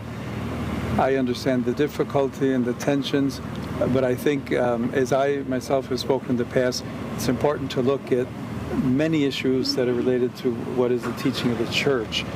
Someone who says I'm against abortion but says I'm in favor of the death penalty is not really pro-life. So someone who says that I'm against abortion but I'm in agreement with the inhuman treatment of immigrants who are in the United States, I don't know if that's pro-life. So they're very complex issues. I don't know if anyone has all the truth on them, but I would ask first and foremost that there be greater respect for one another and that we search together both as human beings, in that case as American citizens or citizens of the state of Illinois, as well as Catholics, to say we need to really look closely at all of these ethical issues and to find the way forward as church. Church teaching on each one of those issues is very clear. Thank you very much. He said the church's teaching on this is very clear. See, right-wingers love the Catholic Church position on abortion. They don't like the Catholic Church position on the death penalty. Here we go to my iPad. Robbie Starbuck, right-wing white Latino. Pope after Pope has been a disappointing profile in cowardice who I just can't look to as a leader. If Robert Sarah was Pope, this would not happen. Many would come back to the church then. Leo sounds like another Francis. Oh, Robbie, are you upset that the Pope is speaking truth, is not kissing y'all right-wing butt? Oh, here's the racist Matt Walsh, absolute racist. Really terrible answer from Pope Leo. God himself prescribes the death penalty in the Bible. Is the Pope saying that God is not pro-life? And who exactly is advocating for inhumane treatment of immigrants? What sort of inhumane treatment is referring to? Deportations? Really, Matt, are you really that stupid? Like, are you really that stupid? We know exactly the inhumane treatment, but they are just upset, y'all, because they just can't handle it. They are commenting left and right. And boy, look at this. I disagree with his holiness about the death penalty, but his overall point about the necessity of humane treatment of people, the caring for the temporal as well as the spiritual needs are also necessary for a truly profile look. Okay, got it. Look at this here. It's only since 2018 that the church took an official stand against the death penalty. Many Catholics just won't agree. It isn't what they were taught as young Catholics. Since and before 1973, pro-life was understood it's about treating life with dignity from conception to death. First of all, Terry Ann's a stupid idiot. You know what Terry Ann's stupid?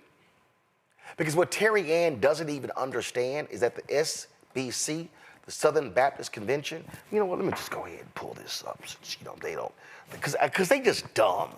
Let's see, Southern Baptist Convention.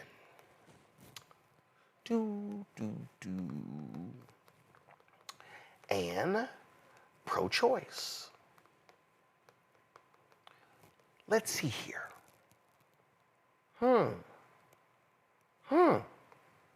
Look at this piece right here. Was the Southern Baptist Convention ever pro-choice? Let's see right here.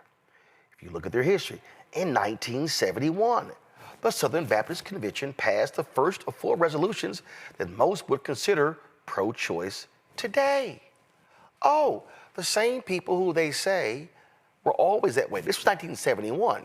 But see, what y'all got to understand is this here. And I'm gonna put there's a priest who was on Instagram. I'm gonna play that too, where he broke down the history.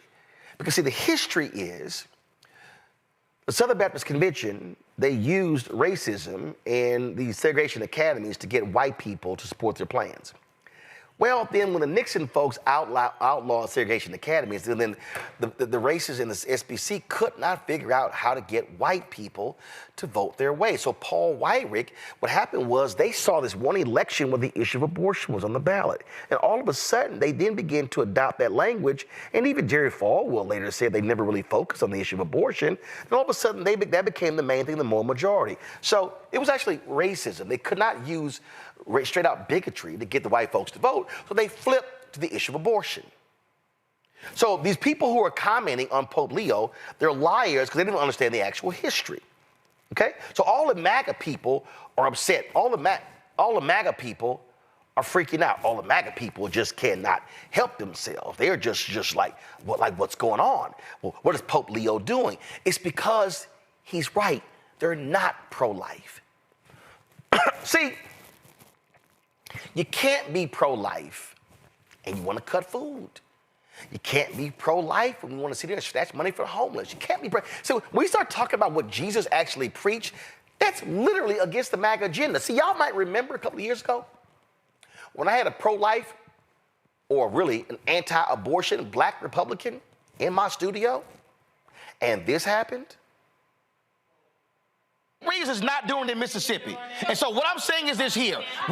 No. What I'm saying is this here. When I listen to Republicans talk about being pro-life, what I want to know is where their pro-life stances when it comes to Head Start. Right. Where their pro-life stances when it comes to prenatal care. Right. Where their pro-life stances when you have black women who have a high rate of dying in childbirth. Where are your pro-life policies when it comes to infant mortality? What I'm saying is when you are a Republican in the state of Mississippi, and you push a law and the Supreme Court overturns Roe v. Wade, and you are ill-prepared to handle the 5,000 new babies, maybe because the money that you could care for the poor went to Brett Favre. That's right. And all I want to see is the governor of Mississippi, who's opposing Medicaid expansion, seeing rural hospitals shut down in his state, and you got white women and black women who are dying, and Republicans control the legislature. They control the governor's mansion, so don't tell me they are pro-life when they are unwilling to accept Medicaid expansion, but then they say we don't want to accept federal money from the federal government when they send $1 to the federal government and they get $4 back. When you look at this concept, what you're saying to me right now is that because you believe that Republicans are not supporting pro-living, I disagree. I look at the Republican support for community health centers. I look at the Republicans trying Where? Everywhere, Roland. South Carolina. South Carolina. North Carolina. Tennessee. Georgia. Arkansas. Texas. Mississippi. Alabama. Exactly. They all are against Medicaid expansion and rural hospitals. Are you telling me rural hospitals? Are you literally telling me that rural hospitals in Mississippi, Alabama, Texas, Arkansas, Tennessee, Georgia, North Carolina, South Carolina are not shutting down? Are you actually telling me that? I am not telling you that. But so what therefore, I am saying, if they're shutting down, how then are the people able to get care? How? Roland, what I am saying is that there are, when we talk about aborting babies, so you're saying to me that because we support life, actually giving babies the opportunity to live. I'm confused. I'm so confused. First of all, hold up. You're confused because you think I'm saying something that I'm not. Well, tell me what you're saying. What I'm telling you, I'm being very clear. You cannot say you are pro-life when you vote against prenatal care for the mother. You cannot say you are pro-life when you vote against Head Start. You cannot say you are pro-life when you do not want to expand Medicaid to keep hospitals open. You cannot say you are pro-life when you have OBGYNs who are not available in your state. You cannot say you are pro-life when you have black women who are dying at a higher rate during childbirth and you do nothing public policy-wise to fix it. You cannot say you are pro-life if you allow infant mortality rates to be sky high in areas where there are black and brown people. What that tells me is you are anti-abortion. You are not pro-life. Because if you are pro-life, you care about the child in the womb and when the child is out. And if you are pro-life, you are standing there with black folks when their kids are killed by cops. You are not silent. So if you are pro-life, be pro-life from the womb to the tomb, but not just in the womb. Okay. And that's how we got this meme. Remember Erica Savage had that look on her face? That's how we got this meme.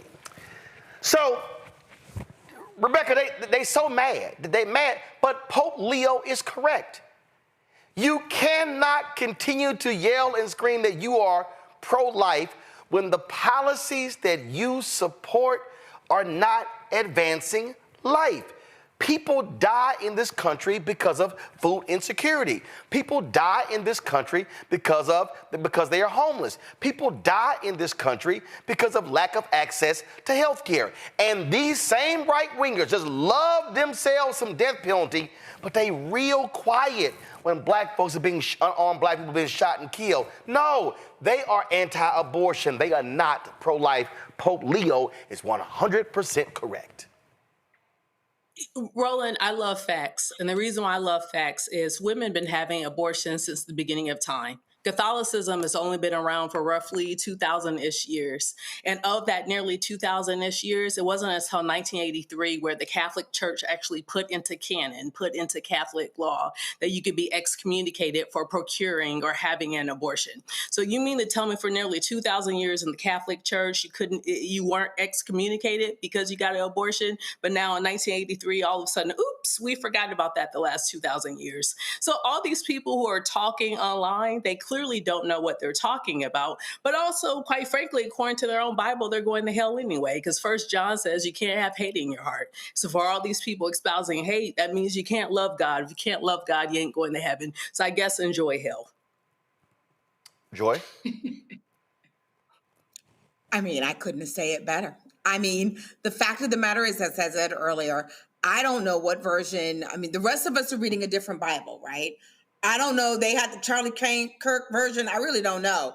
These things, the things that they're advocating are against God as it is presented to us in the Christian Bible that they say that they believe in. Pope Leo is the head of the Catholic Church. He has spoken.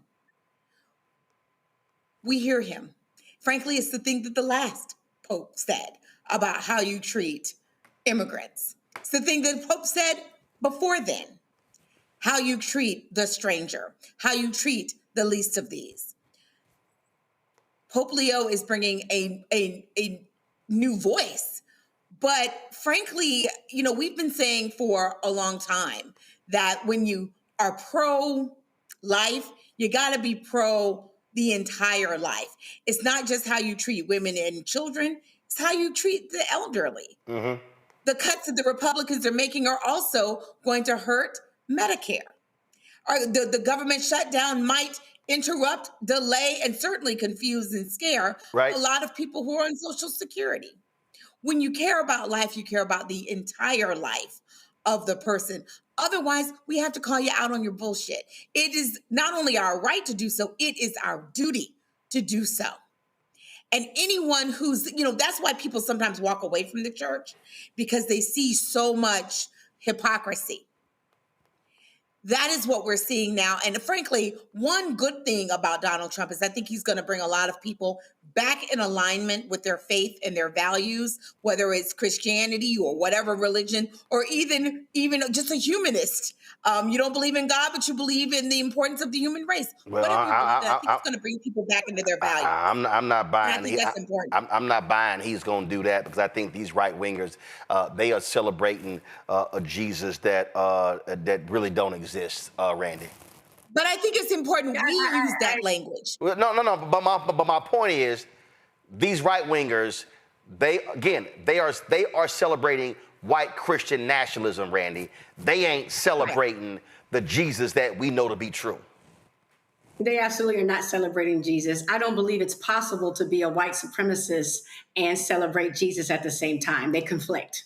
They completely conflict, because Jesus was about accepting and loving all people. And as we have all said on the panel, these people are filled with hate, and everything that they do seems to be oppressing others, not loving others, casting out everyone that is different from them. So you can not only celebrate one type of person, namely white people, and then call yourself akin or loving or respectful of Jesus. The two cannot coexist. White supremacy and a love of Jesus and his principles are completely opposite from each other and cannot coexist. And they're not using, I don't even believe that they believe what they're saying. I believe, again, that they're using it as a tool to manipulate people. They know when they mention the Bible or Jesus or love, that people will listen. And that's all they want people to do, is listen and follow their dogma and agenda. And they're actually shocked and appalled when someone like the Pope, like Pope Leo, actually is serious about Christianity and is speaking the word of the Bible. They don't want that from him. They just want him to speak, like you said, the Christian nationalism that they want. Well, I love how Matt Walsh sits here and goes, well, God favored the death penalty. It's in the Bible. And so when I saw that, I immediately thought about this scene from The West Wing when President Jed Bartlett actually raised those questions. Watch. I call myself Gary with a G. How else would you spell Gary? No other way. I'm saying that's what I call myself. Gary with a G, talking to you on KADRAM. Like Liza with a Z. Exactly. Hokey? Maybe so. But I have 900,000 listeners in the Rocky Mountain region. Would you excuse me? Excuse me, ladies and gentlemen. Ladies and gentlemen, the President of the United States. Thank you very much. Thanks a lot. I wish I could spend more than a few minutes with you, but the polls don't close in the East for another hour, and there are plenty of election results still left to falsify. You know, with so many people participating in the political and social debate through call-in shows, it's a good idea to be reminded every once in a while. It's a good idea to be reminded of the awesome impact.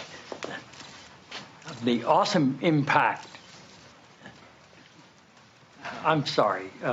You're Dr. Jenna Jacobs, right? Yes, sir. It's good to have you here. Thank you.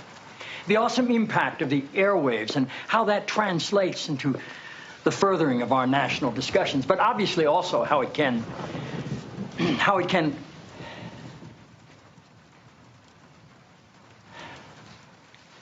Forgive me, Dr. Jacobs. Are you an MD? A PhD. A PhD? Yes, sir. In psychology? No, sir. Theology? No. Social work?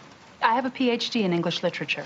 I'm asking because on your show, people call in for advice, and you go by the name Dr. Jacobs on your show, and I didn't know if maybe your listeners were confused by that and assumed you had advanced training in psychology, theology, or healthcare. I don't believe they are confused, no, sir. Good. I like your show. I like how you call homosexuality an abomination. I don't say homosexuality is an abomination, Mr. President. The Bible does. Yes, it does. Leviticus 18:22. Chapter and verse. I wanted to ask you a couple of questions while I had you here. I'm interested in selling my youngest daughter into slavery as sanctioned in Exodus 21:7. She's a Georgetown sophomore, speaks fluent Italian, always cleared the table when it was her turn.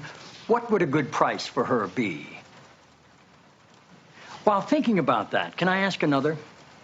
My chief of staff, Leo McGarry, insists on working on the Sabbath. Exodus 35:2 clearly says he should be put to death. Am I morally obligated to kill him myself, or is it okay to call the police?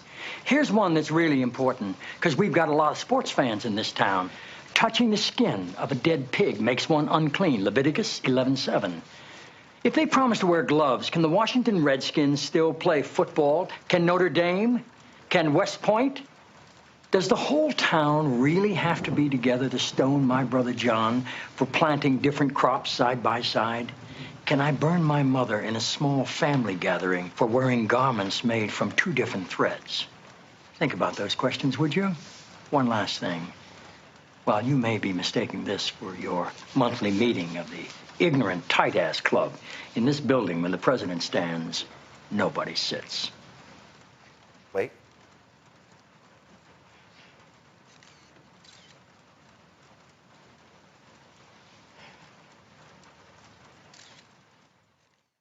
Oh, I love that scene. Why is that important?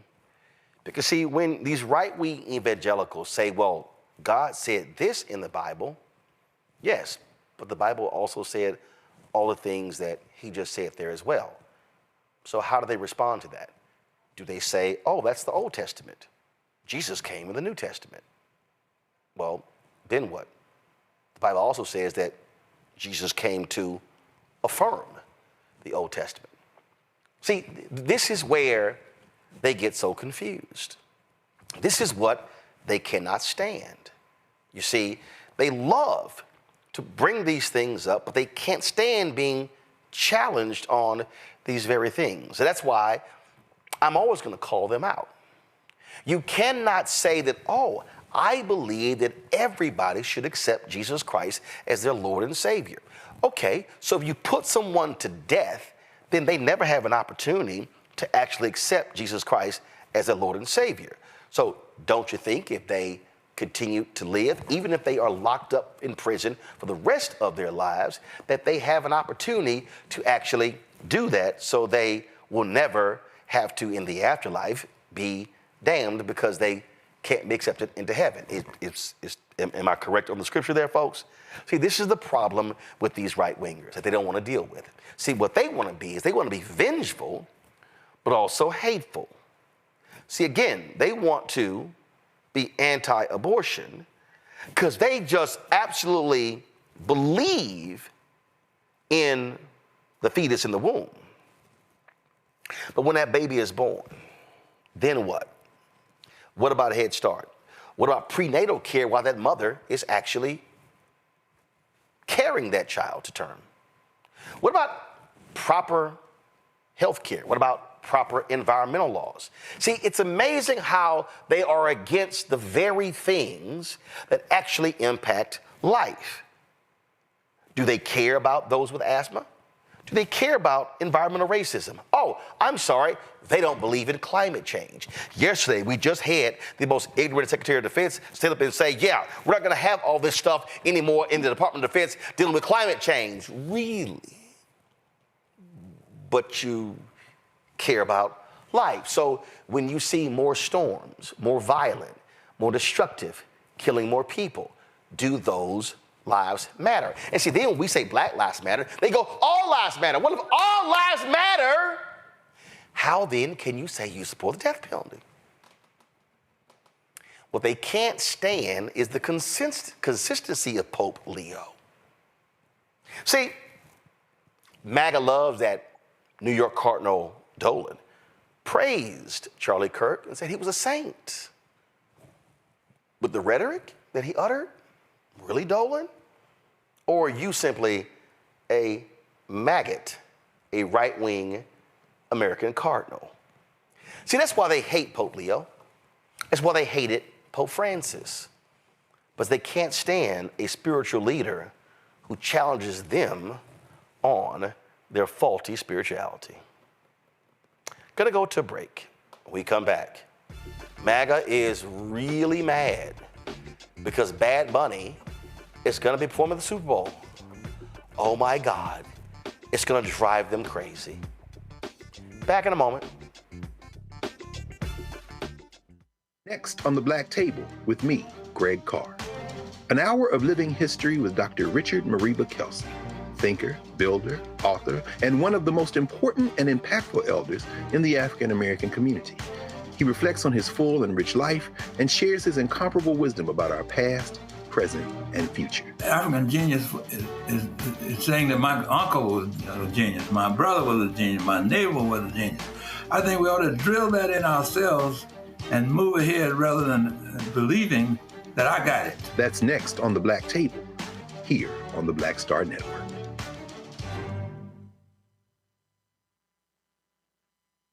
This week on The Other Side of Change. Charlie Kirk, gun violence in America, and how the nation has responded in the week since. In many ways, it's become very, very toxic, a witch hunt, really attacking anyone who's not mourning this man. What we're seeing right now is the weaponization of selective compassion, and people who so often don't say anything about the crisis of gun violence. We're going to dig into all of it, what this means for the state of gun violence and the state of free speech. You're watching The Other Side of Change only on the Black Star Network. Hello, I'm Paula J. Parker. Truly proud of the Proud Family, Louder and Prouder on Disney+. And you're watching Roland Martin, Unfiltered.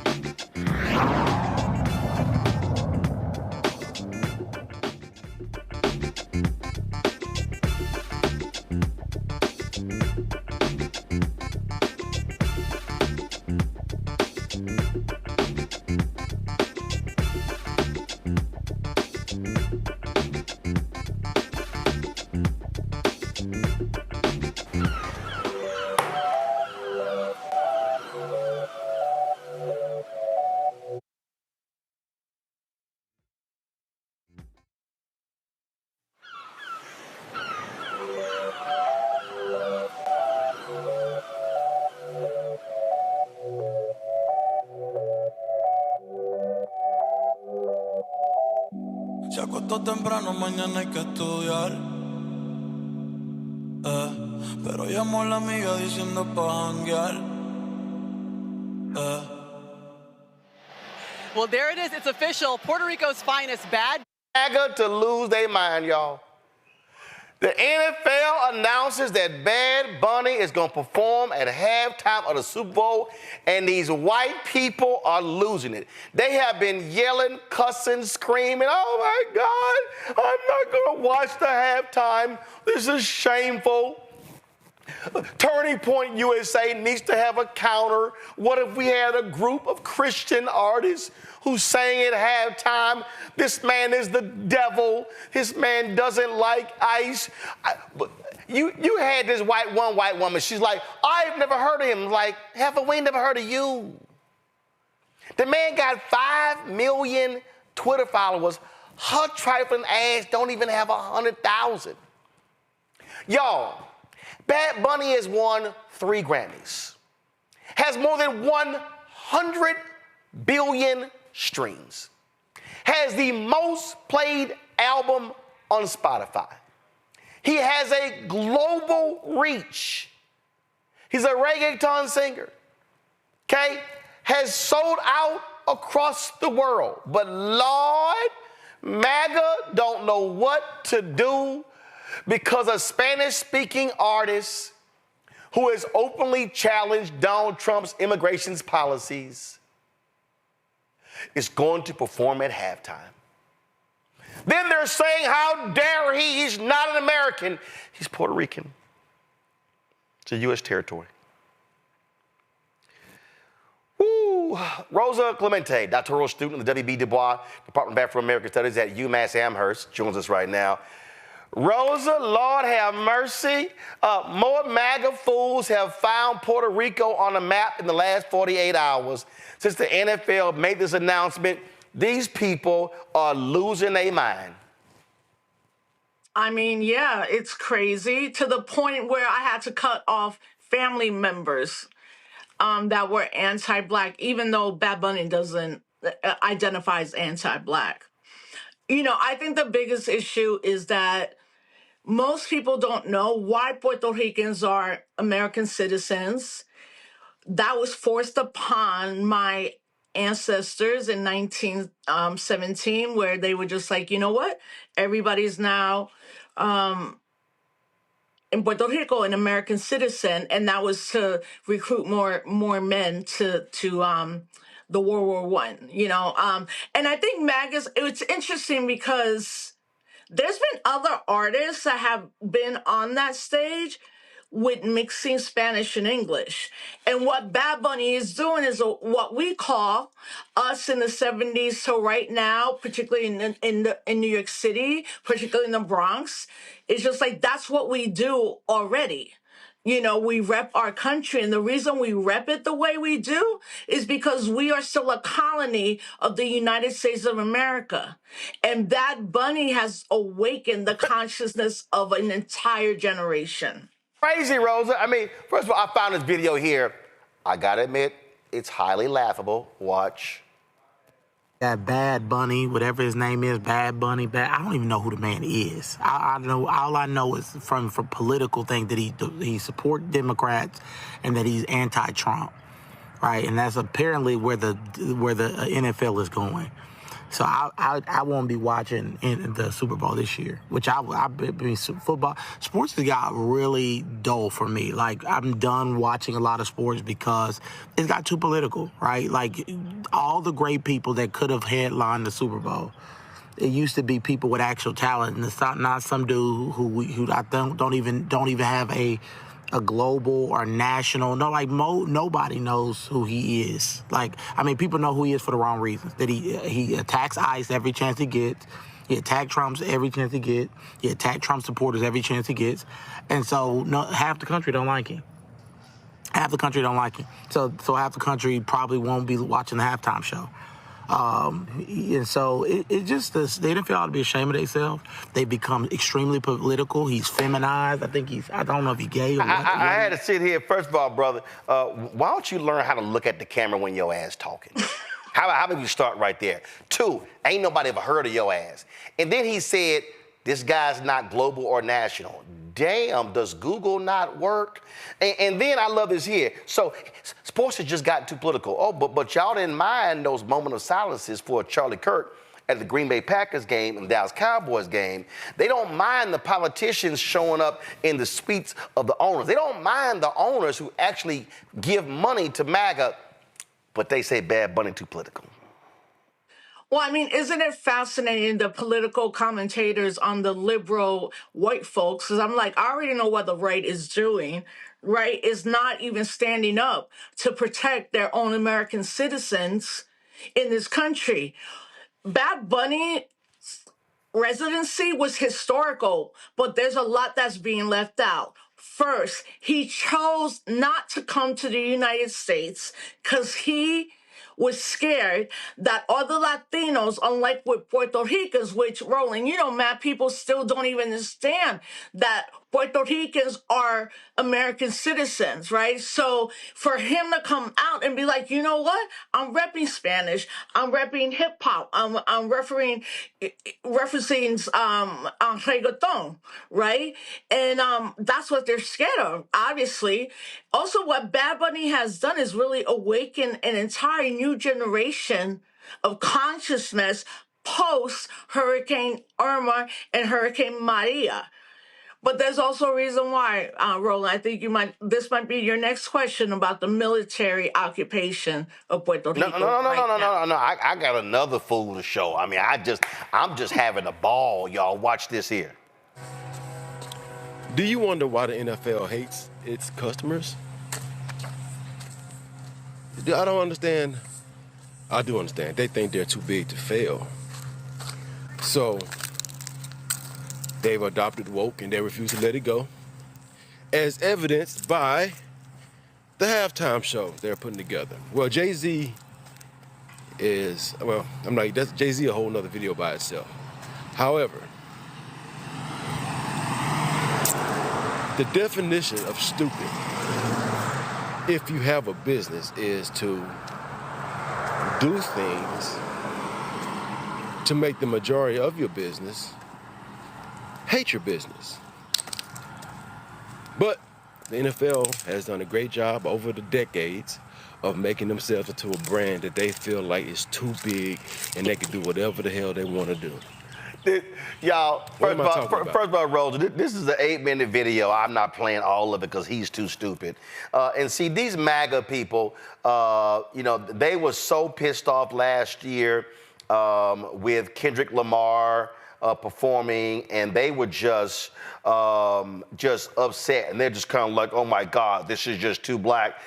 What are they doing? They're running off their audience, and then they were just like, this is just too much, and I don't know what we should do, and no one's gonna watch, and I don't. Yeah, no. Go to my iPad. Kendrick Lamar's 2025 Super Bowl halftime show is now the most watched of all time. 133.5 million viewers, drawing a larger audience than the Super Bowl itself. See, Rosa, this is what white MAGA and these individuals, I call them the help, these blackface maggots don't understand. The Super Bowl. Hold on, Rosa, hold on. The Super Bowl is not solely a United States game. The NFL is trying to be global. They played a game in Belfast, Ireland. They're playing games in London. These idiots don't even understand the Spanish-speaking population of the world. And so, hello, they ain't just focusing on some white hicks in the South. They're trying to be global. Go ahead. I mean, that's what it is. It's not we're trying, we are global.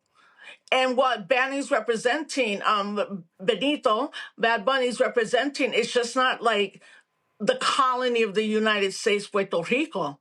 There's a reason why he's a #1 global star. There's a reason why when you see reports from the extinction, genocide of what's happening to our Palestinian brothers and sisters, they are referring to his song, and the song literally means like, I don't want them to do to Puerto Rico what they did to Hawaii.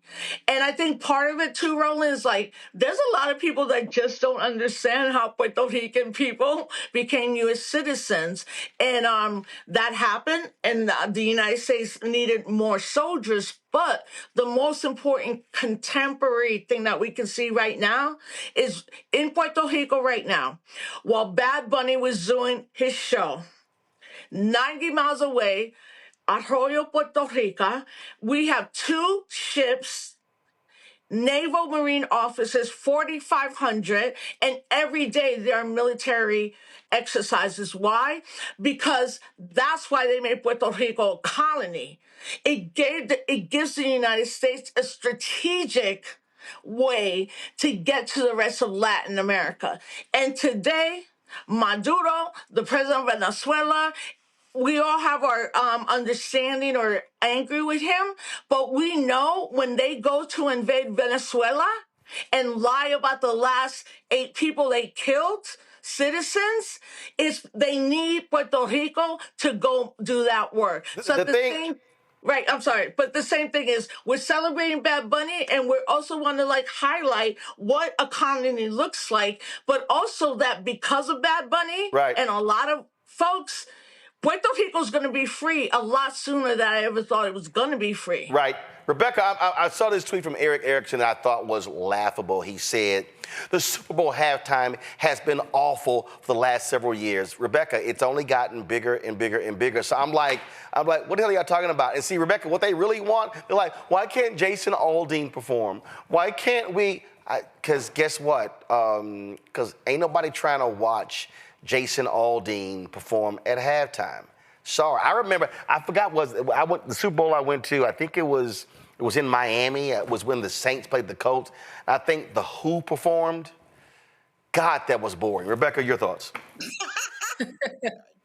Well, thank you so much. What I'm really hoping that Bad Bunny does, like, it will be incredible if he does a show live from Puerto Rico, but understanding that he'll probably do it live. Oh, hell no. He's gonna be in Santa Clara. Let's be real clear. He's gonna be in a stadium. He's gonna be in Santa Clara, California. Rebecca, go ahead.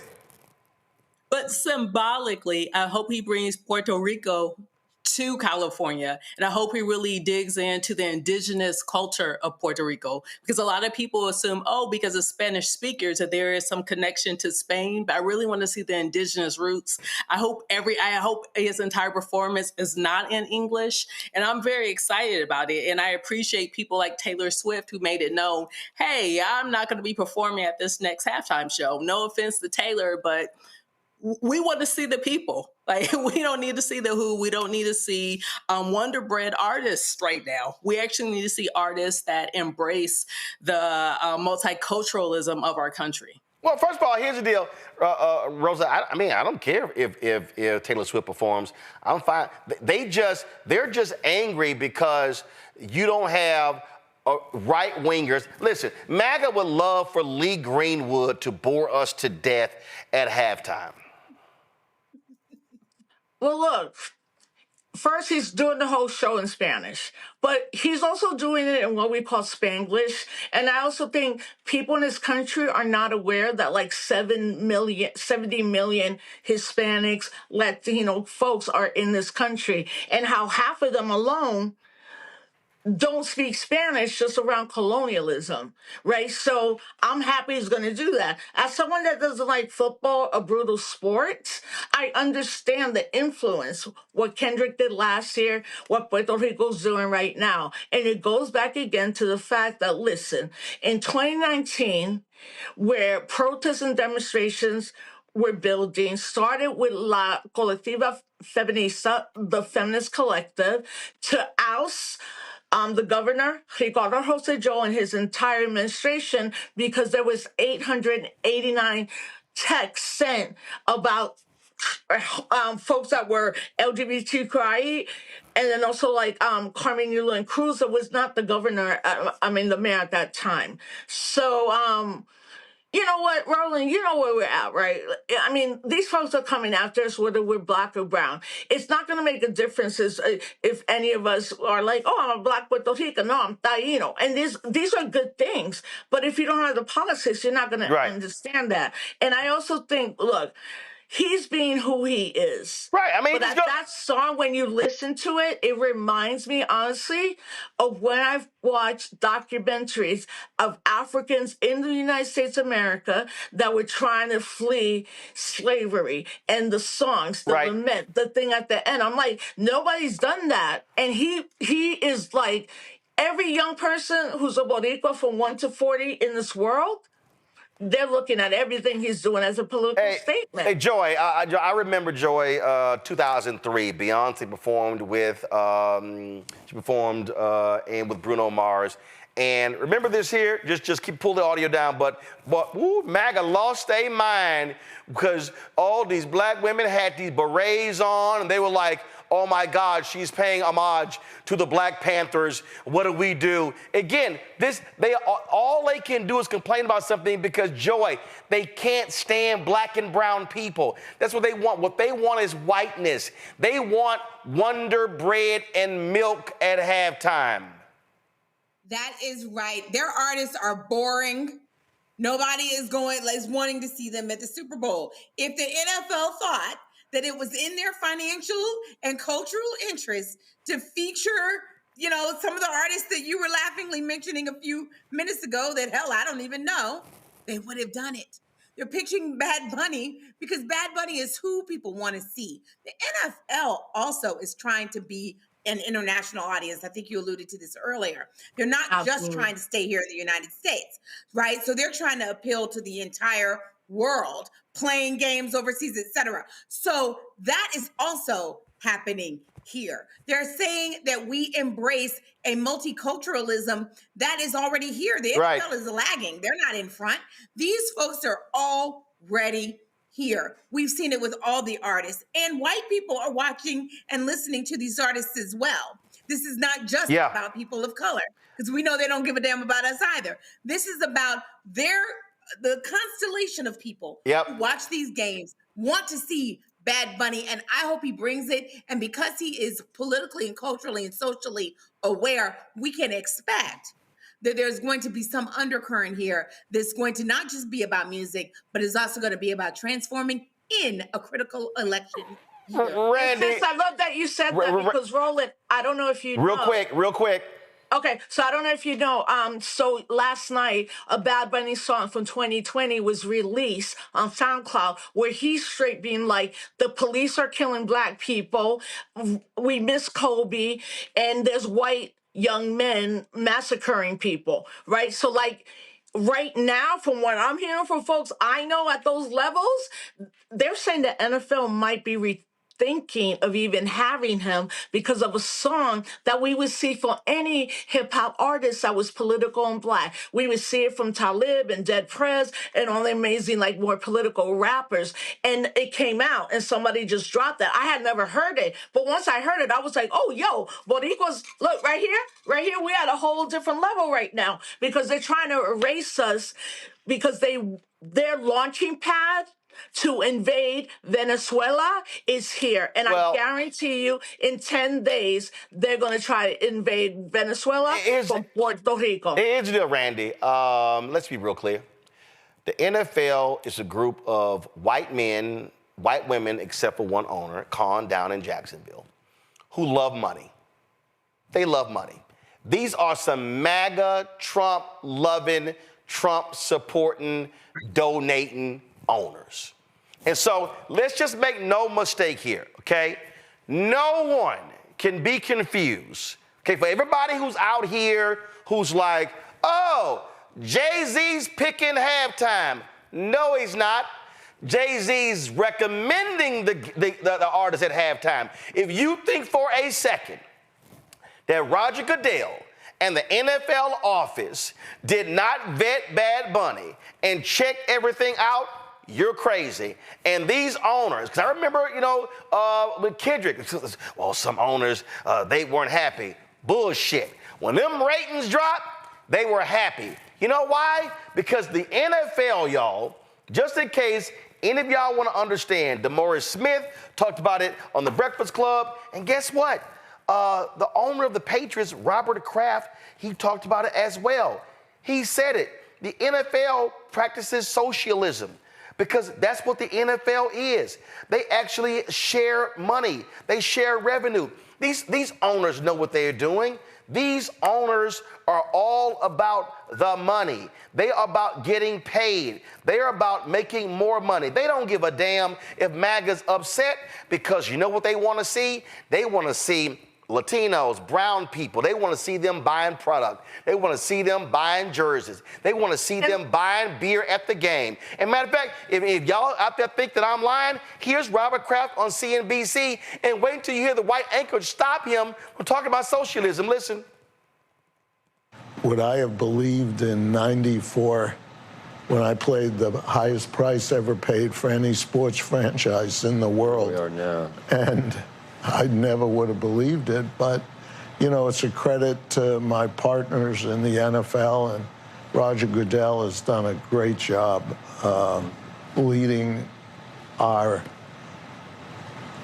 NFL, and we work, it's almost a socialist system of we're partners, and together. Don't say that. Don't say anything good is happening with social, or else he's going to get more votes down here in New York. No, but I mean that in a way. It's the spirit of, it's the most competitive business there is, how bad, what people do to win, but we're partners, and we have to come together.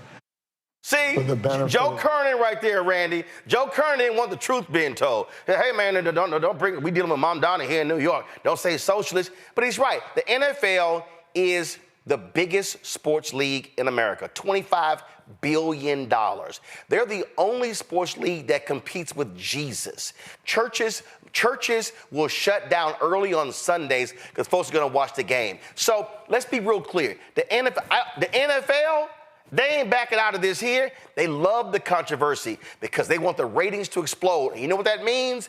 That means that whoever has the NFL game is selling out of the ad units. It means that for Apple Music, which is now sponsor of the halftime show, used to be Pepsi, it's going to be even bigger. They know the streams, the purchases of Bad Bunny are going to explode before, during, and after the game. This is American capitalism, and they don't give a damn if MAGA is upset because they're sitting here saying, count the money, Randy. So they so-called hate DEI, but they love DEI at halftime, and they love DEI in the first half and the second half when it's making these white folks money. Right. And Hold on, Rosa. Randy, go. But it is about making money. And what they get that seems like MAGA doesn't get is that they have to give the world what the world wants to see because they're in the business of making money. 13% of the population in the United States, first of all, speaks Spanish. That's what they don't want to know. And MAGA doesn't want to admit that, but the world is very diverse. Also, the NFL wants to expand across the world. I was just in South Africa, and NFL was advertising in metro stations. Also, what's interesting to me is how MAGA is so ignorant when it comes to who a U.S. citizen is. They try to make these points, but they do it from an ignorant place. Bad Bunny is a U.S. citizen, but guess who wasn't? That Shania Twain, not a U.S. citizen. Coldplay, not U.S. citizens. U2, not U.S. citizens. Rolling Stones, not U.S. citizens. All people who performed at the Super Bowl halftime shows before. They didn't have problems with them because they look what these ignorant folks think Americans or U.S. citizens should look like. But Bad Bunny does not because of the way he looks and the language that is his first language. And so all they're doing is showing their racism as they always end up doing. But the thing is, I've always told people, MAGA is divided into two people. They're the very rich ones, the billionaires, and then the very racist ones. And sometimes they are divided because the rich ones are not going to give into their racism and lose money. They're going to make their money. And that's exactly why that choice was made for Bad Bunny in the NFL. Rosa, final comment. I mean, I agree with what you just said. And I'm like, at the end, America's capitalism. What they don't see as the effect of is that, in my opinion, after Hurricane Maria and then 2019, Bad Bunny led the biggest protest in the history of Puerto Rico, $1.8 million. There's a lot of things to talk about us being a colony. And the last thing I will say that I appreciate, your audience is going to appreciate, in this tour, he recruited a faculty member at the University of Wisconsin. His name is Dr. Badillo. And Dr. Badillo wrote this. And fam, if you love Puerto Rico, don't get the navy blue. Get the lighter blue. Bad Bunny created his entire show on the history of Puerto Rico. And we align as American citizens, African-American citizens, Puerto Rico citizens, United States citizens who are treated as second class. We have always worked together, and we're going to keep it moving. Well, listen, I think to watch these MAGA people lose their shit is absolutely hilarious to me. And they're going to be yelling and screaming. I don't think for a second, I would be shocked if the NFL pulled back on this. I think they did all the vetting. They knew what was going to happen. They knew the reaction. But the NFL owners care about one thing, money. They will pimp any controversy. They will pimp anything in order to make money. It's as simple as that. That's how they roll. So we'll see. But there's nothing like MAGA and these maggots crashing out. Rosa Clemente, I appreciate it. Thanks a lot. Thank you. Folks, that's it for us. Let me thank Randy, Joy, and Rebecca for being on today's panel. Thank you so very much, folks. Again, like I keep saying, y'all, the conversations we have here, y'all ain't getting these conversations on the rest of these little networks. They ain't having these real conversations because you're going to see some stupid discussion with Scott Jennings and doing some dumb debate on CNN. You're going to see some silly-ass discussions on Morning Joe. We know there's going to be some lying on Fox News. But on all these networks, broadcast and cable, they ain't centering black people. That's what we do here every single day with Roland Martin Unfiltered. That's what we do with Greg Carr's show, Reverend Dr. Jackie Hood Martin's show. That's what we see with The Other Side of Change, with Bria and Jamira. And we got a couple of new shows that we're working on. Y'all, bottom line is your support is critical. Because listen, these folks ain't dropping money on here. Listen, the YouTube charts came out again. We are the only black news show, the only black news show on YouTube's top 100 podcasts. That's it. We the only one. Everybody else black, sports, entertainment. You got Neil deGrasse Tyson, his science thing. That's it. We the only ones. We're the only ones on there. That's why your support is critical. That's why we need you to watch. And let me explain to y'all. We have the app. I need y'all to watch on YouTube because we generate more revenue there. That's what helps us pay for all of this, okay? So watch on YouTube, share our videos, spread them around, post them on your social, push people back to watch our YouTube channel because, y'all, this is about building this network out. I'm telling y'all, we launched on 2 shows. I'm working all day today. We got a daily midday news show coming. We got another weekly show coming from a bad sister. I cannot wait for y'all for us to drop those. We're working on the health show. We're working on the business show for 2026. All those things are happening because we understand. Captain Hughes coined the phrase years ago, information is power. And unfortunately, what we're seeing from African Americans and for so many other these sources, and I love sports, I love entertainment, but y'all, we gotta be informed. We gotta know what's going on. We gotta know who's running for office. We gotta know what they stand for. We gotta know about contracts. We gotta know about all these things, and so we are about providing that information to you every single day. So when we ask for your support, this ain't begging, because it's a deal. This is no different than having a subscription. We purposely are not charging people like a Patreon, $5.99, $6.99, $7.99, $10.99 a month. You go. And again, I ain't got nothing against everybody else. When I saw the New York Times article saying Joe Budden's podcast does $20 million a year, I would love for this show to do $20 million a year. Because you know what that means? That would mean I could hire 50 more people. I could literally go out and hire reporters, producers, writers. We can have full health care, dental, benefits. I'm just being straight up, y'all. What we have built in 7 years is something nobody else in Black-owned media has done, and people told me this was going to fail. Folks told me I was going to lose my $350,000 investment in this year.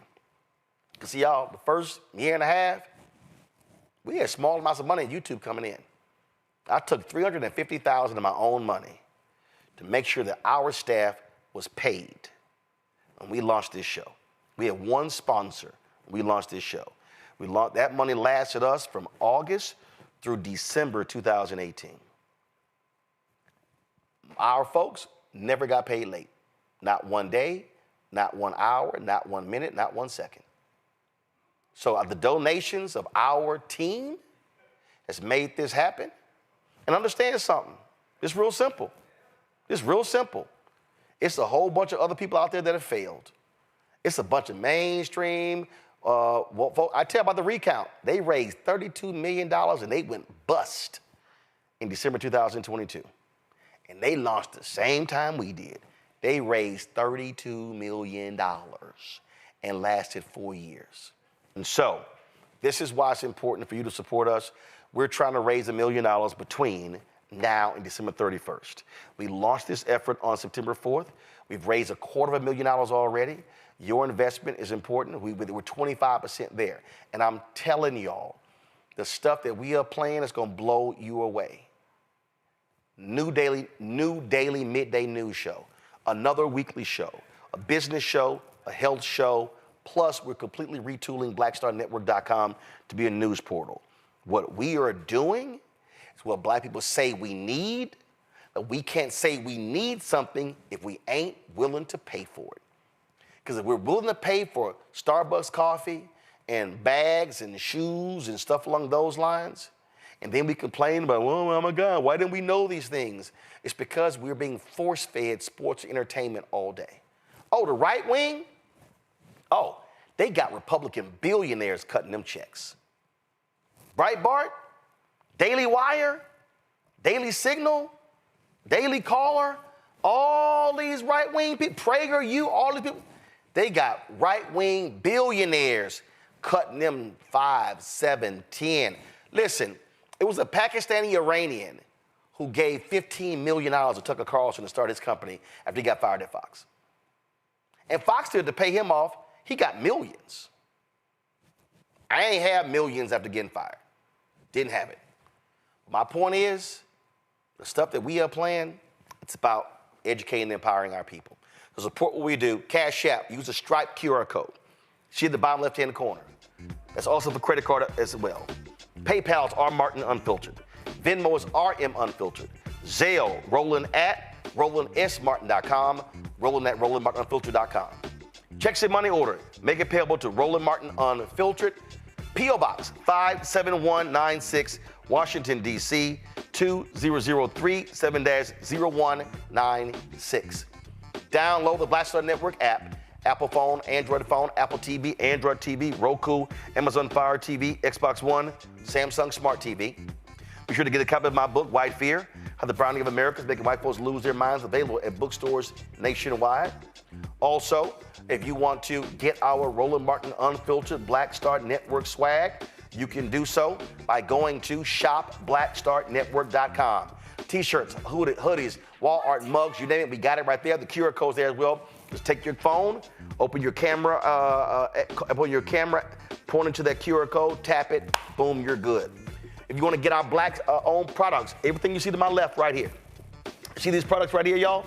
Okay, we got the car solution to clean your car. We've got juices. We've got relishes. We've got sauces. We've got workout products for your hair. We got skincare. All this, backpacks, black crossword puzzles, black-owned toilet paper. Everything you see right here, black-owned products. Go to shopblackstarnetwork.com. You see it right here. This is the webpage. You see the T-shirts. You see the products. Keep scrolling. You see all of these things at shopblackstarnetwork.com. Go there right now. And don't forget, download the app, Fanbase Show. Download the app. That's a black-owned social media app. And so it combines Instagram, Clubhouse. They're going to be adding a feature like Twitter. All of that right there on Fanbase. Go to startengine.com/Fanbase. If you want to invest, $13.2 million is raised. The goal's raised $17 million. They're almost there. So if you want to invest, get more information. Folks, that's it. I'll see you tomorrow right here. Roland Martin Unfiltered on the Black Star Network.